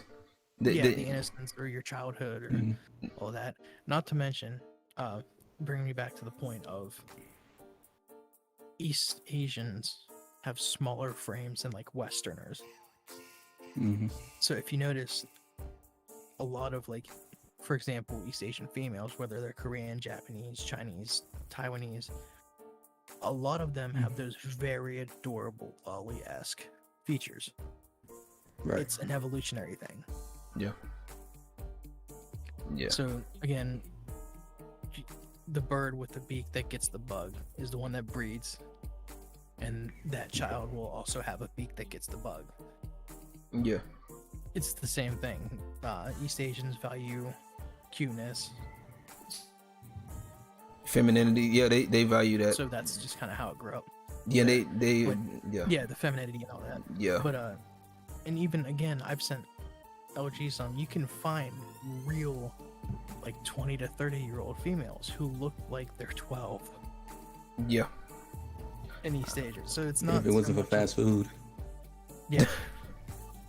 Yeah. So it's not like it's nefarious or, because I mean, East Asia has the least amount of crimes against children. Yeah, that's true. I did a little bit of checking on that. I was like, well, you would think, like I said, you would think that's crazy. Yeah. Based around it. Yep. I think it's like it's got the Westerners are like, you need to stop with the child stuff, and then it had all the statistics down the bottom, and it's a huge difference. Yeah. So when it's you said crime against children, what do you mean by that? Like, I don't know how to put it because I don't want to get LG demonetized here. Yeah, well, I'm not monetized yet. I'm trying to get there. That's the plan. Okay, so CP basically. CP. And trafficking. Yeah. like that kind of stuff. Like East Yeah. Asia has the least The amount of least. it compared to the West. And it's funny, like, but the crazy thing is East Asia does have alcoholism. Yeah, a big alcoholism problem too. They're tiny and like Actually, me. because it's part of the work culture. If you didn't. Oh know that. yeah, that's right. Because they do. Yeah, you're right. it's- Yeah, and then there's a whole lot of rules in Korea to drinking. Like when you're drinking with somebody older, you have to like turn your head away from them. Oh yeah. That's just because it's part of the work culture. Yeah. That's all. Tragic Comedy says they're tiny like me, size 0 and 4'10". Yeah, I've always been called adorable and mistaken for 18 while 30 and even high school age. Something like that comes from being small. Yeah. And that's just, that's definitely how a lot of that is, especially with a lot of the like I said, East Asians are tend to be smaller, especially like their facial features are a little bit more like smaller than ours. Ours is very wide, for lack of a better term. Obese. Yeah, obese. No, not even obesity. Like we're talking about like facial features. Like if we're looking at just strictly facial features, like our lips are bigger. We have a wider nose. Eyes are a little bit depending on who you talk to. Our eyes are pretty different too. So just looking at facial features, and then also we are body wise, we are a little bit we're a little bit thicker than that. Like I'm not just talking about obesity, I'm talking about like we're just bigger, our frames are bigger here, you know what I'm saying? And You can lay the skeleton of an East Asian down next to somebody from the West, and you can tell the difference. it's big bone is basically it's kind of a a funny term that comes across mind, but when it comes down to it, like like I said, a lot of that when it comes down, I believe with a lot of that, the North, like the Korean, that's why they keep pushing it, because like I said, it works. A lot of people are going for that. It works. And the average height in Korea, by the way, for females is 5'4". Oh wow. That's not too short. Yeah. That's shorter than over here, though. Like in the West. For women, I think, what is it, 5'6", 5'6", 5'7"? Something like that. Yeah, 5'6", 5'7". I'm not sure. I just know it's taller than over there, because I remember seeing them like, oh, all right. Right. But no, it's just like, honestly, I think that when it comes down to some of the like some of the things like with groups and stuff like that, like or the appeal, I'm trying to find that meme, but I don't even know how to look for it. Like the appeal is what's like, I know a lot of people are kind of like, I think Funk Dr. Spock mentioned it earlier, like how polarizing it can be with like some people think that they're kids, that they're these people are like little kids, like, even though they they're not necessarily completely wrong, because some of them are young, they do get them up from young, but they do have like younger features. Like even the men, like they have it to where like the men are younger features. Diet is another thing. Enough said. You right. But that we kind of mentioned that earlier. That's also a thing that separates us from them. Their food is also, like enough said, their food is also much better for you. Oh, I agree. I never been there, but I agree.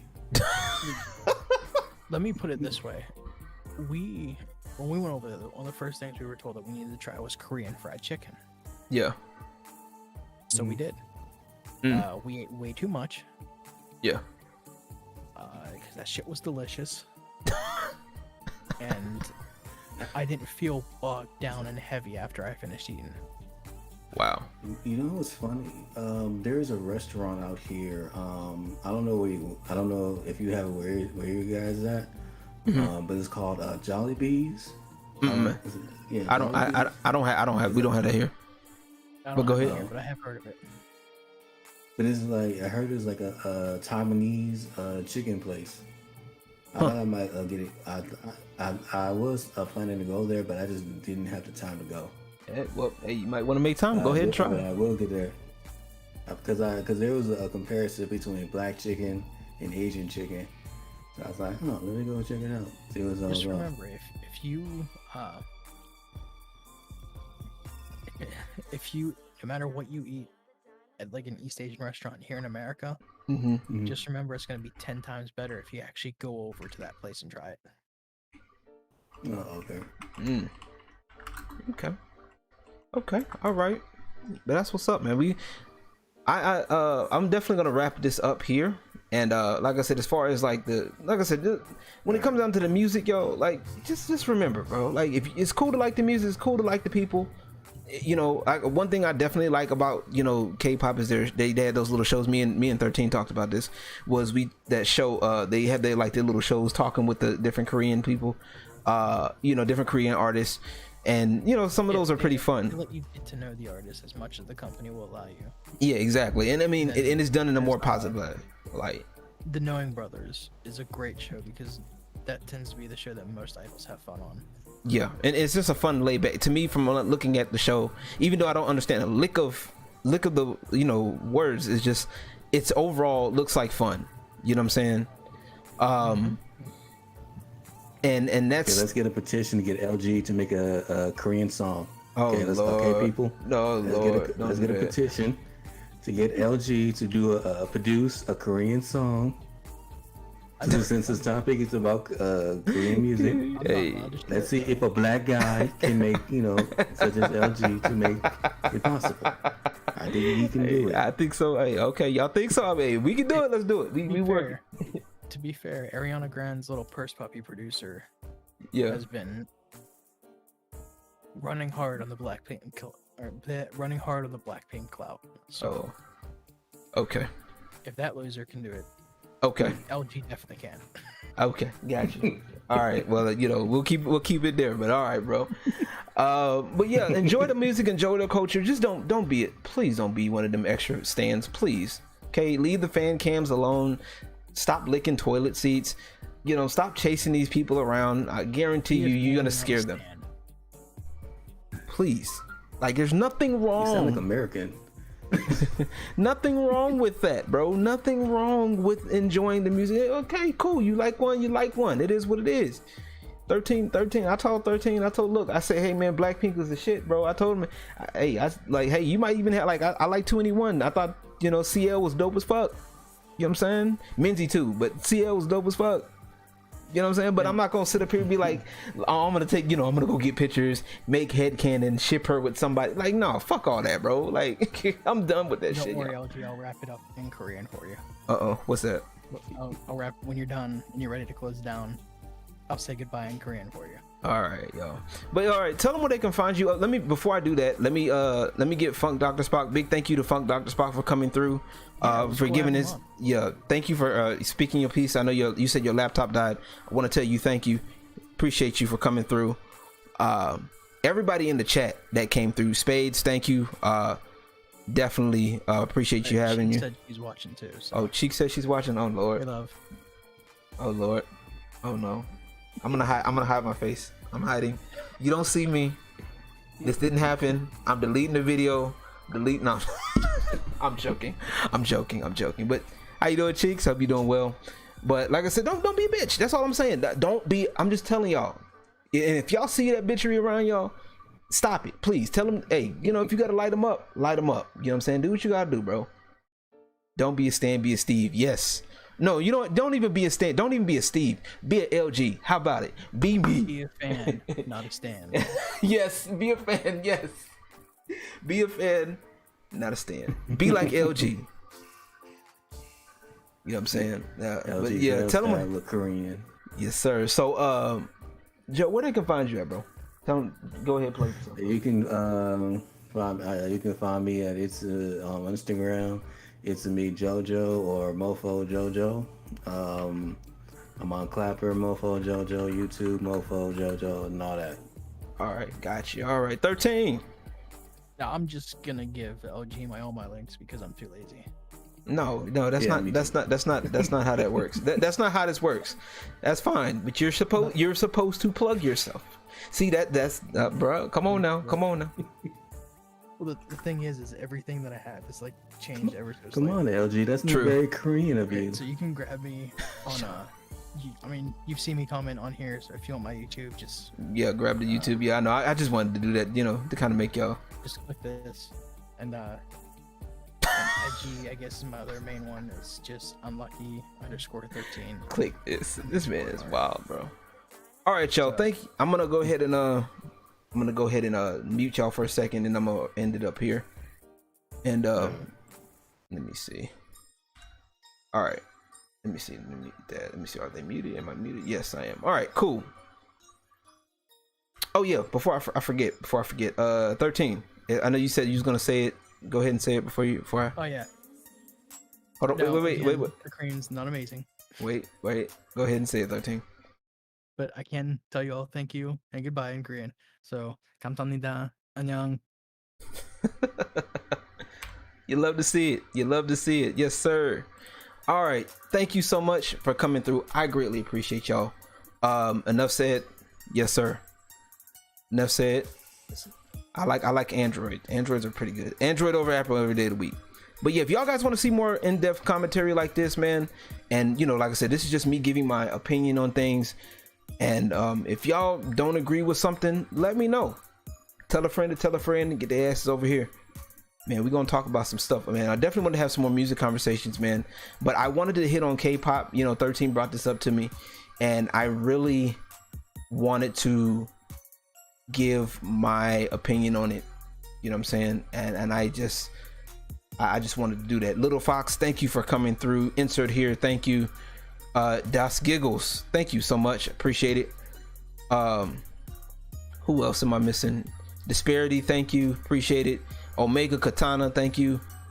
Once again, Funk Dr. Spock, and I think that's about it. Oh, Anasi and Taiji, thank you so much, guys, for coming through. And thank you guys so much, man. And I will be y'all can catch me on all my social media right here below, 210LG, and also Instagram 210law. Y'all go check out my other YouTube channels as well. Also check me out on Twitch, because I do be gaming on Twitch. And we're gonna be doing some speaking of gaming, I'm gonna be talking about some fighting game stuff, because there's some stuff that y'all fighting game fans be pissing me off about. Okay, and we gonna talk about it. I'm gonna make a series about it, I think, because y'all need to learn how to get good. I'm telling y'all. Boo Apple all day, man. Look, nah, bro. Apple's behind Android by years. Okay, all right. But anywho, y'all be easy, and I'll catch you guys on the next time. Peace, and God bless.